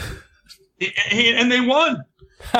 Players back then played with broke legs, break arms. They rub some dirt on and keep on going. They were a lot more akin to like military. That's why football was great back then, but there was no roughing you rough the passer? No, you get to knock him out. And the funny thing is, I wasn't a Cowboy fan growing up. Believe it or not, I had two football teams that I enjoyed. I was a huge Fran Tarkenton guy. I loved the Minnesota Vikings growing up as a kid. But because I really couldn't be around the Vikings that much, I grew fond of the Oilers. And I became I'm a really devoted sports guy when it goes to my teams. I get very upset when I watch them and they lose or whatever. So I was a hardcore Oiler fan. And when they found out they were leaving, I got pissed. And I had gotten to meet many of the Oilers over the years due to my uncle, and they owned farms and he worked at John Deere and stuff like that. So it was kind of cool. And my father turned me to the dark side, as people said. He saw the opportunity and he turned me over to the Cowboys. And so I've been a Cowboy fan since. And then like a year later after I turned to a Cowboy fan, they won the Super Bowl. That was the greatest time for me in the world. I was like, this is awesome. That's like LA. How many teams do they have now? 3. The Raiders, the Rams, and the Chargers. Jeez, too many. And they all suck. Well, pretty soon it's going to be so what did Vegas. What did you think of the officiating of that Packer-Dallas game, though? There were some calls missed on both sides. And some bad calls on both sides, too. Yes. But in the end, the players decided it, I think. Like, what was that one that was supposed to be the helmet-to-helmet hit or whatever? Oh, when the Cowboy went after Rodgers, but he lowered his helmet. You got to make... No. Where the Packer guy just went over the guy and didn't really hit it all, and they still said, nope, that first down. What? Yeah, they were like, what did I do? And it was like, and that bothers me because I'll sit here and watch on my. It's not huge in any comparison, but I got the 50-inch 4K. Now you sound like Rick. No, and I mean, I'm like, really? You guys need a bigger monitor because how can you not see what I'm seeing? I'm. They ought to have a giant walk under the hood 65-inch monitor under there. You know what, Bob? I'm going to tell you this right now. When Rick and myself, I'm doing it, like I said, I have a buddy. His name is Matt. He runs Time Out Entertainment, and I'm kind of part of it with him. We're actually going to kick off a podcast here pretty soon as well. We'll be doing via Skype, and the other guys are going to join me. Rick's probably going to join me a little bit more because it's going to be hard for Sean to get back and forth. But like Matt said, everybody's welcome to come on. But I think we're going to invite you on because it's basically going to be a sports talk show with entertainment behind it. So you're more than welcome to come on there and yell. Now, you think I'm a Dallas honk. Woo, boy, I tell you what, Matt's worse than I am. that boy, he would have questioned the coin toss. It was dirty. They used a two-headed sided coin or something. I'm just saying. I mean, that's how my dad is. You could never say anything bad about the Cowboys in his house. It's a religion. Or he would throw you out. Yeah, I got a sister who lives in Lubbock, and she's the same way. Oh, my God. So I call her. Man. So she wouldn't even answer the phone the other night because she knew I was calling and say, hey, is that game? Are you watching? Are you watching? And no. But I enjoyed coming down there because I remember they had this place called Pedro's Tamales. And there were these these white, like, cinder block brick, like in elementary school type buildings, just nothing to them with a drive-up window. And I'm like, what the hell are you getting me into? What is this? Is this like a drug deal? What the hell is this? And they're like, no, it's a tamale place. I'm like, what? So before we left, I had to come back and get a dozen tamales to fit into my luggage and then quick freeze so I could take home to have what tamales are supposed to be like. Yes. Because I've never had a tamale till I came down to Houston or to Texas. And I was like, oh my God. I don't know what they're selling us up there, but it's like they're just using that corn mesa flour or whatever, squirting some orange sauce and then putting it in a corn husk. You're exactly right. You haven't had Mexican food until you've come to Texas. I tell you what, but or brisket. Oh yes, smoked. Nobody else does barbecue right. Brisket. I don't know. It's a place in Tennessee that's pretty badass. I'm gonna lie to you. I've had that brisket in Tennessee. We got a couple places here in Wisconsin too that are really good. But on the most part, when you're out in Texas, those places are like McDonald's everywhere else. Hey, chances are for you to go to a barbecue place in Texas and it being really bad is probably not going to happen. I live in a small town, maybe less than 100 people. But the town has a lot of cattle, has a lot of millionaires in this town. I don't know how the hell I live in this town. And 10 barbecue joints. One restaurant on the corner next to the post office that is accessible by 3 roads coming in from 4 different towns. And that sucker's at 5 o'clock in the morning on a Saturday when I go to take my dogs outside to do the business, you can already smell the barbecue already. They already got the grill going. You're like, you're killing me. And it's all you can eat barbecue until they run out. And it is just tremendous. And it's like, this is just not even right. And my wife knows this. On Wednesday and Thursday night, it's steak night over there. Because they throw down the steak. Oh, my goodness. And they'll cut you whatever size you want. You want a 96er? We'll give you a 96er. We'll charge you for it, too. But yeah, that's like one of those you get a free shirt if you can eat the whole thing. Well, they have that contest in somewhere in Texas. I forgot. I think it's Laredo where you get that 96er. You get on the wall, you get a shirt and I think a ticket to the hospital because you might die. Yeah, you're gonna need a. Well, I know Rick's going to push us on real quick, but I'm going to leave you with this. You think you're in Wisconsin, you got your family, you call everywhere else. My wife is from Buffalo, New York, so she is a hardcore Bills fan. Her sons, one of them is a New England Patriots fan. So that drives her nuts. That is the true dark side of the force is the Patriots. Well, yeah, they hate each other. Oh, those Patriots. Didn't you? What was the movie with what's his name? Marky Mark. Mark Wahlberg? Where he was the player from that team. Wasn't he the kicker or? He played one of the players, I thought, for... He was with the Eagles. You're thinking of Invincible. Yeah. Oh, yeah, it was Eagles. Okay, I was thinking Patriots. Well, I'm going to make it even worse. As you know, I'm a Cowboy fan. Her youngest boy... Again, what is it with Philly, New England, and New York and stuff with throwing batteries and stuff at each other at the game? Booing Santa Claus and cheering when Michael Irvin gets hurt. It's because they're original 13 colonies. That's why. But, yeah, to make it worse, the younger son, he's an Eagles fan.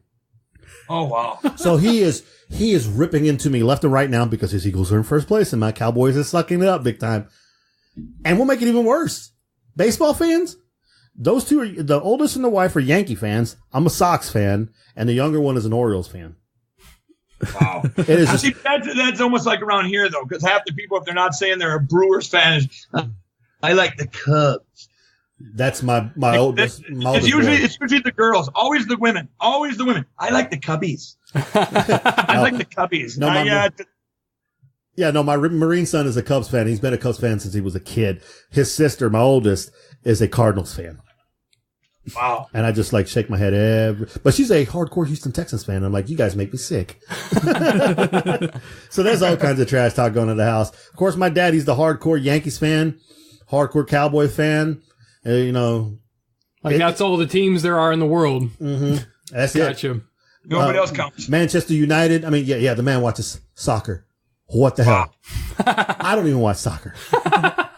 Like, this is crazy. Anyway, Rick, hit us with that movie news. All right. Well, a little bit of movie news I have. It's not really movie news. It says, y'all know this past weekend on Saturday. Sean got laid. Paul, Well, thank you for making that the news today, but Bob, do you like Rick and Morty? Oh, I love them. I'm caught up. Well, certain McDonald's all over America, just certain ones, they all had the Szechuan sauce this past Saturday. Yep. Well, there actually were riots trying to get this sauce. wow. And McDonald's went on ahead and said, all right, not to worry. Coming in the wintertime, like around maybe late November, December, they're bringing back the Szechuan sauce for everybody. It's going to be at every McDonald's.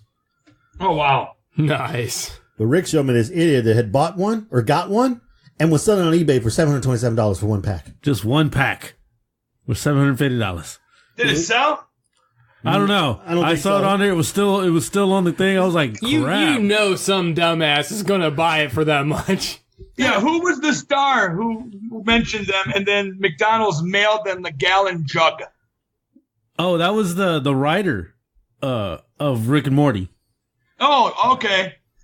Yeah, it was a writer. Then they sent them that jug, and he was all like, "Hey, you got a Szechuan sauce." People showed up with with like the secret briefcase kind of a deal, and like guards and everything. And here they were delivering his Szechuan sauce.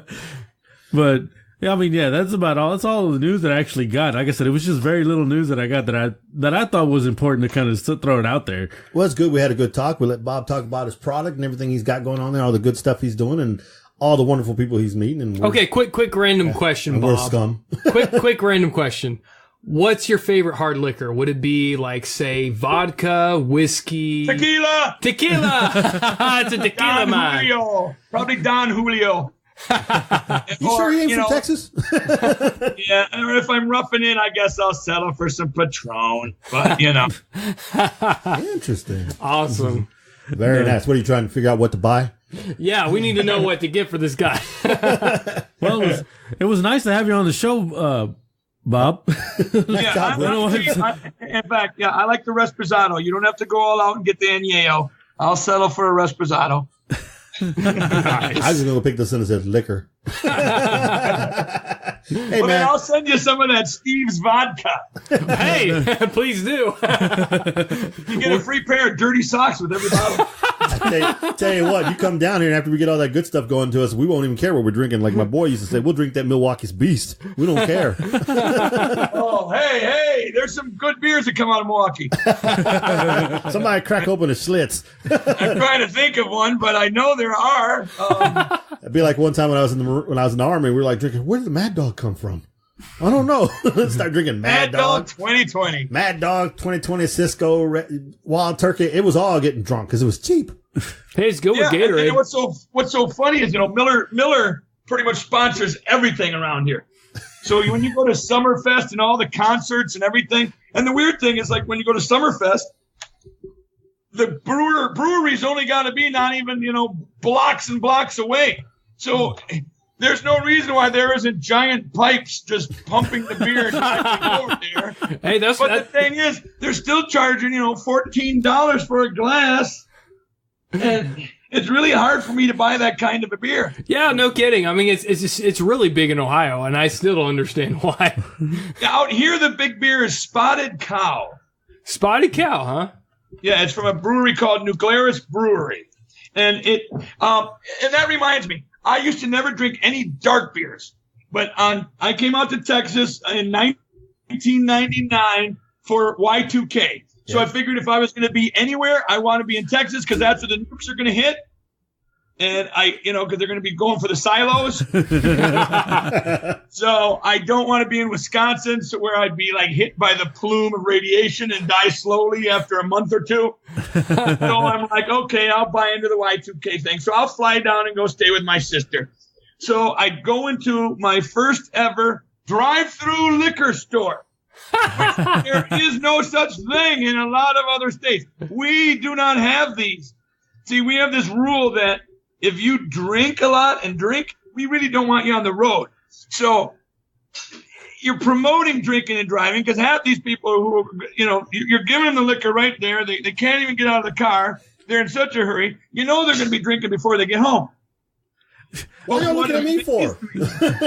What amazed me was the first time there, I went to Lubbock, and Lubbock was a dry county, which I never heard of before at that time. Mm-hmm. And I'm like, we need to get some beer. I got to get my buzz on. And she's like, well, there's no liquor around here. We got to go to the strip. So we're driving for about 45 minutes out in nowhere, and it's just black. And all of a sudden, in the horizon, I can see bright lights like, I don't know, Carnival or City or something's coming up. And all of a sudden, we get there, and it's just neon lights for all these drive-through liquor stores, like 1 or 2 blocks long. And we pull in, and there's like 16 cars in 4 lanes waiting. And I'm like, well, I'm just going to run in. I go in and I look, and this place must have had 100 different beers at least. I read every beer label that was in there because I, wanted to try something new, but, was afraid, so I had to read every label pretty much. So I tried a new beer that I never heard of back then called Shinerbach. Yes, I told you. I knew it. It was so freaking good. It's my, I don't drink Bach beers or dark at all. Yuck. Ugh. I won't drink Heineken. Don't like it. Hate it. But, man, I'll down as much of that as I can. Oh, my God. That Shinerbach was so good. I was, instantly addicted. Hey, considering where we're at, you come hang down with us. We can go down to Shiner where it's actually at and get it. The Shiner the Shiner plant. Oh, yeah, I got a free hat with my first 12-pack when they brought it here a couple years ago, finally, to Wisconsin. And the stores are like, hey, look at this new beer we got. We're even giving away a hat with it. It's called Shinerbach. And I'm like, dude, I've been drinking that since 1999. They broke out the Shiner Black here recently. Oh. Yeah, I actually was there a lot of fights going on? No. Because I know that black box matter. Whoa. Oh my God. That's such a Miguel joke there. But no, yeah, that's I lost my train of thought. That's crazy. That got you there. Yeah, that short-term memory loss, that lemon haze will do that. Damn. I was like, all right, well, it was good having you on here, Bob. Well, thanks for having me, guys. I had a good time. And again, let's send everybody to either the Etsy or the buypumpkinteeth.com. And, all they got to do is mention the show. CTP as the promo code, right? CTP and free goodies. All righty. And if they order enough stuff, I'll accidentally miscount. And just fill the bags. Just put them in there. I don't care. Just get rid of this stuff. Free empty bottles of Shinerbach. I don't know how those got in there. They were full at one time. We'll tell you this, though. The wife got me drinking a Canadian beer. Oh, Molson? No. Oh. See if you can guess. It was close as the other one. I can't think. I drink Labatt's. Oh, Labatt's. That's it. Like Labatt's Blue. Oh, I love it. Oh, my God. They even have Labatt's Black. Oh, haven't seen that one. Yeah, I can't get it down here. But when I go up to visit my father up in New York, oh, yeah, I'm drinking. No, I bet I can get it here in Wisconsin. But you could. There's nothing but alcoholics out here. Because in my town, we have a small grocery store that, my house is bigger than the grocery store. But we have 4 bars. Oh, wow. 1 gas station, and that's pretty much it. Oh, and a hardware store, sorry. And a restaurant. We got a restaurant, but we don't have any Hardee's, Subways, Wendy's, McDonald's, none of that stuff. Right. So I'm like, out in the sticks. Yeah, we have 3 gas stations, a Chevron, a Love's, and then we have the barbecue place, the post office, a Cotton Gin, and 2 bars. Go figure. You almost have more than we do. We have a blinking light. We don't have a regular light or anything. It's a blinking light. A blinking light. Right there by the barbecue place. That's why there's so many wrecks. I found out that luckily we get floods here too. Oh, wow. Oh yeah. I went to Vegas like a month or 2 ago, and I'm in Vegas, and all of a sudden my phone starts blowing up. And there's nothing more fun than being on vacation and getting calls and texts that say, "Hey, your town is underwater." Oh, wow. And so I'm just like, "Oh my God, I don't want to gamble. This is terrible." And all my friends are all like, "Don't worry, there's nothing you can do. Just have fun. Don't worry about it. There's nothing you can do." And I'm just there picturing everything floating under 8 feet of water, and I come home and even my basement was bone dry. Oh wow. Wow. We're lucky. That was good, but I ruined my vacation the whole time. That's all I could think of. I'm in the pool and there's big, floaties bouncing in front of me. And instead of paying attention to the buoys, I'm just sitting there thinking, damn, I got to get home. And I got to make up for it. So I'm going to have to take a vacation here soon. So I'm thinking Texas. Hey, come on down, Bob. Yeah, I think I'll come down for a week, Vegas is, how far are you guys from Vegas? Oh, a bunch of hours. A little ways. Is it that long? Oh yeah, you're looking, it takes you 8 hours to get out of the state of Texas from where We're on the southeast side of Texas, pretty much. Do they have Frontier Airlines where you guys are? I don't know. That's a good question. Okay, find out if they have Frontier Airlines, because I found out they have Frontier Airlines here, and I flew out of Milwaukee for like $69 round trip to Milwaukee. Oh, wow. Then now they're in Madison, and it's $99 round trip. Wow.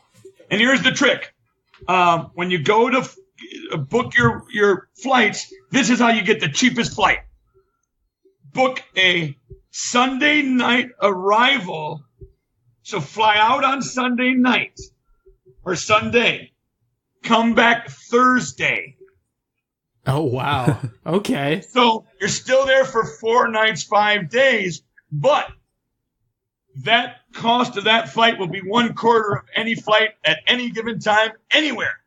So for some reason, if you do those days, because nobody else goes on those days for that period, you'll get a really, really, really good deal.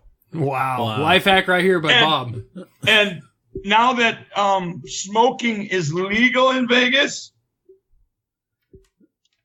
you know that, right? Really? It was ever illegal? No, recreational. Okay. So right across the strip, there's a place called Reef something, but REEF is in their name. And I'm telling you, you want to go there. And you want to tell them that the pumpkin teeth guy sent you. Oh, never mind. And then, and tell them you want to get some skunk berry. Skunk berry, okay. Oh my God. How gone will we be? My buddies were yelling at me, saying, "Oh my God, what are you doing in the bathroom? Turn on the fan. You're stinking us out. You're smoking us out. Quit that." And I'm like, "What are you talking about? I just opened the jar." Oh shit! And they're like, "No, you're." And I'm like, "No, really, come in here. I mean, this stuff you could get a contact buzz just from the smell."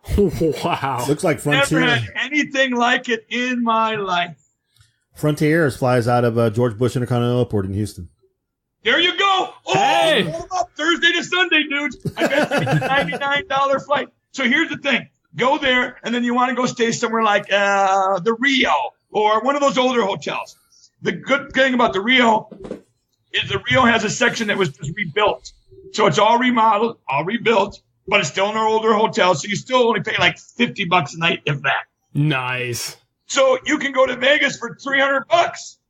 Wow. Jeez. So 5 days. We're hanging and with your Bob. flight costs you about $300, a little bit over, if that. Bob needs to be our investor. Yeah. We get our money, we need to start sending it to Bob. Hey, Bob, when can we buy stock in Pumpkin Teeth? When are you going public, Bob? I'm going to start pumpkin teeth tours. Nice. And that'll be for some, how would we describe it? For a unique experience that might not be totally legal. Well, wait, no, in some states. We take domestic violence to a whole new level. Take a bite out of crime. So, Bob, again, we enjoy having you on the show. Thank you so much for coming on. Again, the website is buypumpkinteeth.com. People should go to Etsy or your website and use the promo code CTP. Get some stuff off. Get some extra stuff. Bob, anything else you want to say about your product, your show? Want to give anything else to the people? It's just a great product. It's great. It brings out the kids and older people. There's nothing like scraping out a pumpkin and getting that smell to just take you back to when you were a kid. And, if you got kids, all you got to do, if they're too small, just carve the mouth and give them the teeth and they can just stick them in themselves. No big deal. Otherwise, so it's good for the whole family. Or, if you're like me and just a big kid and you still like to do that kind of crap. Yeah, I do too. And I like this idea because no longer do I have to fiddle trying to make these stupid jagged-ass teeth on a pumpkin and mess it up. Like, my pumpkin looks deformed. And the thing is, usually, if you carve a big mouth and stick my pumpkin teeth, your pumpkin will last a few days longer, too, because usually the first things that start to oxidize or rot are the smallest pieces, or the teeth. Yeah. So if you have one big straight surface area, you're going to have, it's going to take longer to start oxidizing and rotting than if you carve the teeth themselves. Plus, the teeth don't fall out when the pumpkin starts to rot and get icky. So you can either pull them out, or if you don't want to touch them because it's just too gross, throw them away. I recommend, because then you can just buy more. But yeah, it's hard to say. It's such an odd item because it's hard to believe that something so simple and so whatever can make such a huge impact. And yet, still be cost effective, and you can reuse them year after year. That's the cool part. The fact that they are reusable and needed. That's just amazing. Again, great invention. I'm glad you got the idea. I'm glad we've had a chance to talk to you, interact with you, become like buddies with you. That's great. And we really do hope you make it down here to Houston, because I think we'd have a blast. Oh, yeah. It'd be a lot of fun. I think, and once you meet Kyle, you're going to be like, oh my God, these guys are nuts. No, I have a feeling you guys will be saying, oh my God, it's another Carl. We're in trouble. That would be funny. I'm not coming back to the show ever again. Because now there's two of them. Exactly. So, do we want to get him to say the tagline? Yeah, go ahead. I don't think he knows the tagline. Bob, can you go ahead and give us our tagline? Our tagline is thinking shit through one podcast at a time. Can you go ahead and say your name from Pumpkin Teeth and then say the tagline? What the hell did you just say? So you're going to basically say, Bob, this is Bob from Pumpkin Teeth. Okay, I know how to say my name. Good. And then you're going to say, and I'm together with Critical Thinking Podcast, thinking shit through one podcast at a time. Thinking shit through one podcast at a time. Don't worry, Sean does a great job editing. Hold on, I'm trying to spell here. At a time. Shit, that's R-I-C-K. Hey, I made you third grade. Double not, 0. Hey, you're doing better off than we are right now. Oh yeah, we've okay. Had too So much. Before thinking shit through one podcast at a time, what did you say at first? You can just say your name. This is Bob from Pumpkin Teeth, and I'm with Critical Thinking Podcast, and we're thinking shit through one podcast at a time. For Critical Thinking? With Critical Thinking. You're here with us. With Critical Thinking. You can say it any way you want to. Yeah, just say however you want to, Bob. It doesn't really matter. Sitting around with these bunch of dumbasses from Critical Thinking. I'm Bob from Pumpkin Teeth. Thinking shit one podcast. I can't even say myself. No more alcohol for you, Miguel. I'm driving What a home. bunch of shit. I am, oh my God. What the fuck did I do here? Oh, and guess what? That's probably going to be the intro.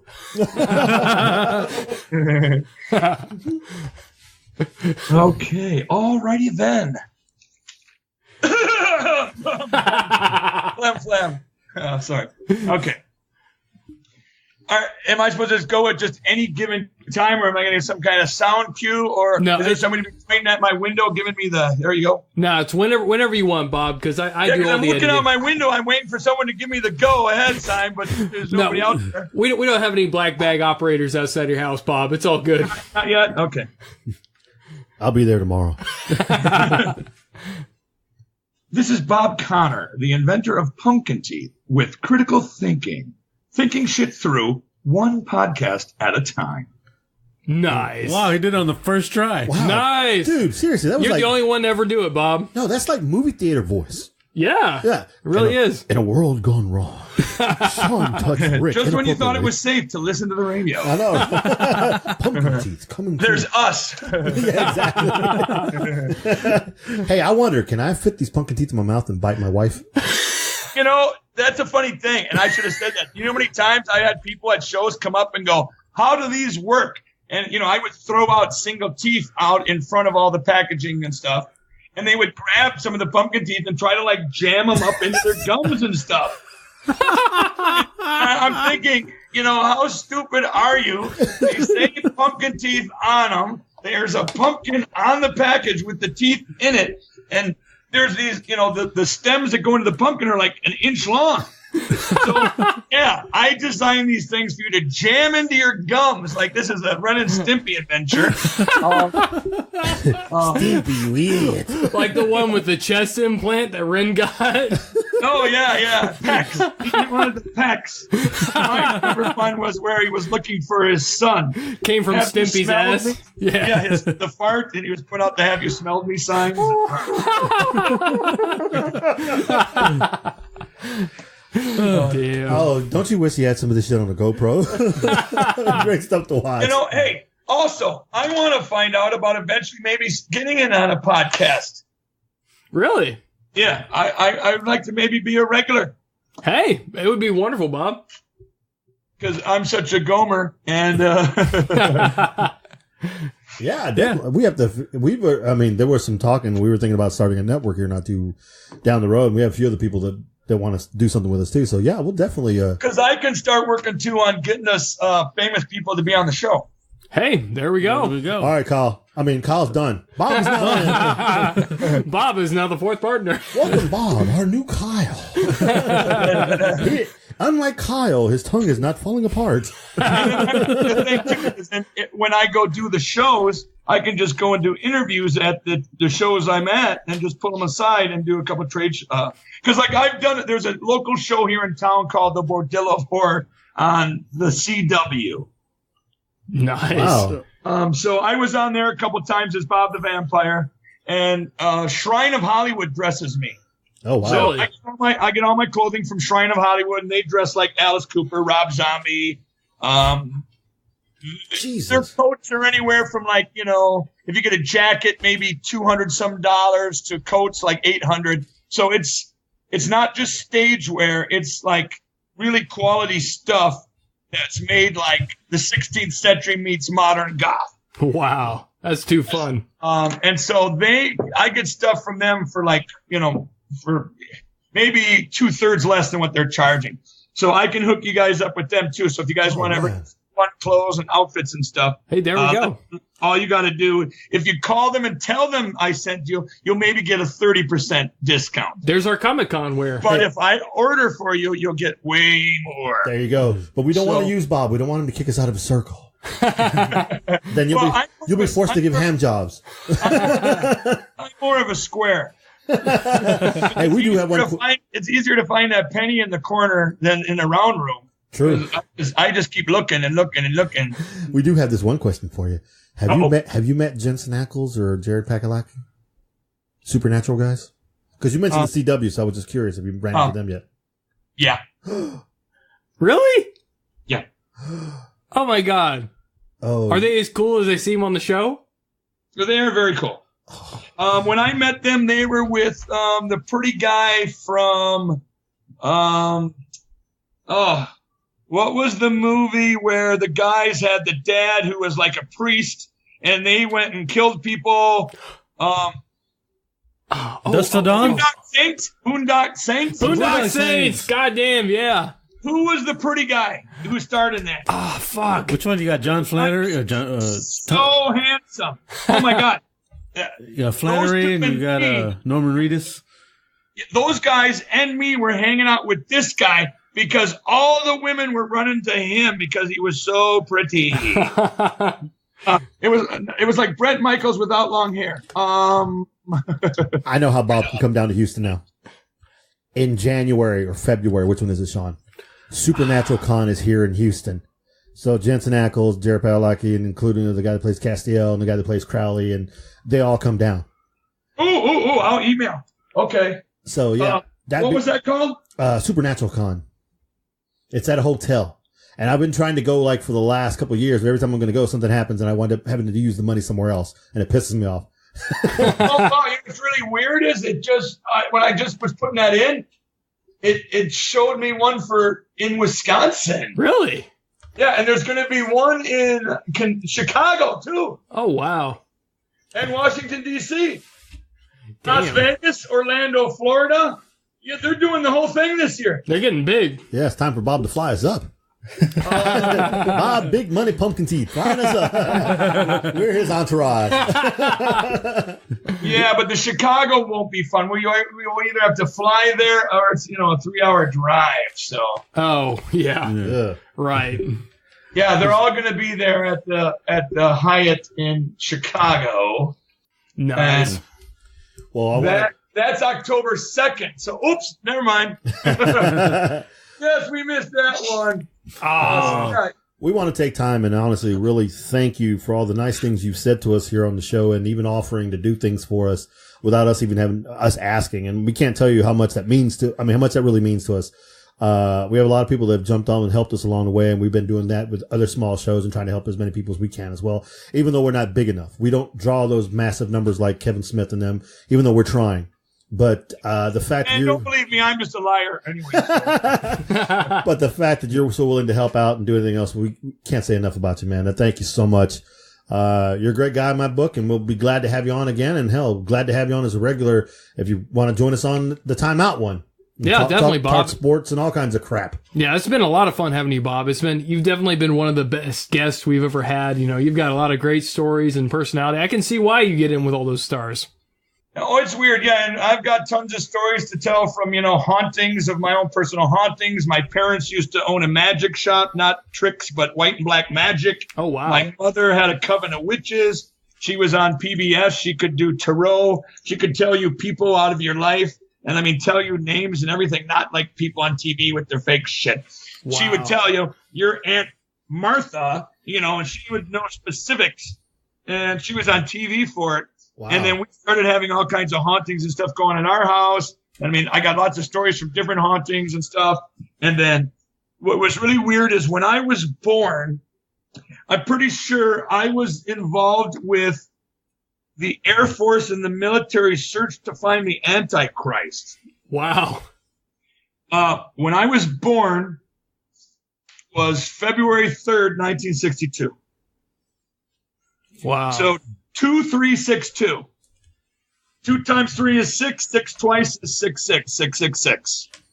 Interesting. Man. Now, also that night, so many planets were in alignment that everybody in India thought it was going to be the end of the world. Hospitals all over the world, everywhere where they were having a normal birth rate of, say, maybe 5 babies a night, they were having 20 babies or more. All of a sudden, premature babies were being born at an alarming rate and an exponentially unfathomable rate on this period when all these planets were lined up and everything. And now I went through all kinds of testing through the military, psychic testing, all kinds of stuff when I was a little kid. I was involved in Vandenberg Air Force Base with all this stuff because they were trying to find out who the possible Antichrist would be.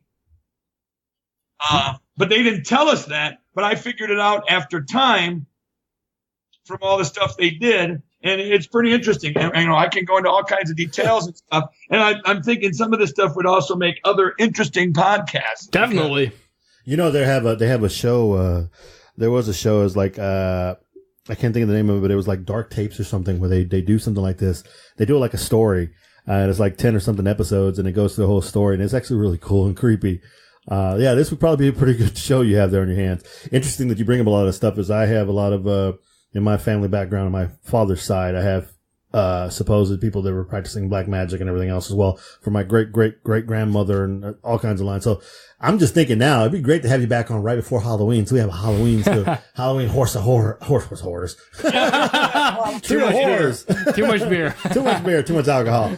Well, Bob, I guess we're getting close to having to sign off here. So, again, I appreciate you being here, and we'll definitely keep in contact. Anything else you guys want to say? Oh, that's pretty much it. Thank you so much, Bob, for being on the show. Yeah, thanks for having me. I enjoyed it, and you guys are very entertaining too. I don't do a lot of podcasts because there's just so many podcasts out there that it's not worth my time. Right. But I was impressed with you guys. So, all right, cool. Thank you so much. We appreciate that, Bob. That's a high compliment. And we'll see you in Texas. All right, you have a good night, Bob. All right, thank you. Take care. Have a good one. Mm-hmm. Have a good night. Thanks, guys. All right. Bye-bye. Bye-bye. Well, that was Bob from Pumpkin Teeth, and now it's time for them Twitter numbers. Y'all ready for them numbers? Yeah, let's go and let's blow through this quick. I just on the roll. 5, 4, 3, 2, 1, 0. Let it be known, Rick likes to blow. Real quick. Hey, is that a spit or swallow? It's okay. He's talking about nipples. It's all good. All right, gentlemen. And I lost my numbers. There's going to be a lot of outtakes on this one. I know, right? But you should definitely use this as the intro. We started off the week at 8140, gentlemen. We are now at 8352, a gain of 212 followers. We are creeping ever so close to that 10K. If you look at that, that's only less than 1,750. Nice. So we're creeping. But not at your house, so it's okay. What the hell? So I'm your host, Miguel. And I'm Rick. And I'm Sean. And for Bob. Well, he's out there somewhere. And Kyle. Well, he's also out there somewhere. God bless his tongue. Y'all have a good one. Hey guys, you can connect with us on iTunes At Critical Thinking Podcast. and Twitter, At Critic_Thinking. and also on Facebook and Instagram. At Critical Thinking Podcast. Ladies and gentlemen, Critical Thinking is on Beyond the Dawn Radio, which is known for playing the best indie radio music around the world. On Thursdays at 7 p.m. Pacific and 9 p.m. Central Time. And if you like the show, please 5-star the episode and tell your friends. So thank you for joining us, thinking shit through one podcast at a time.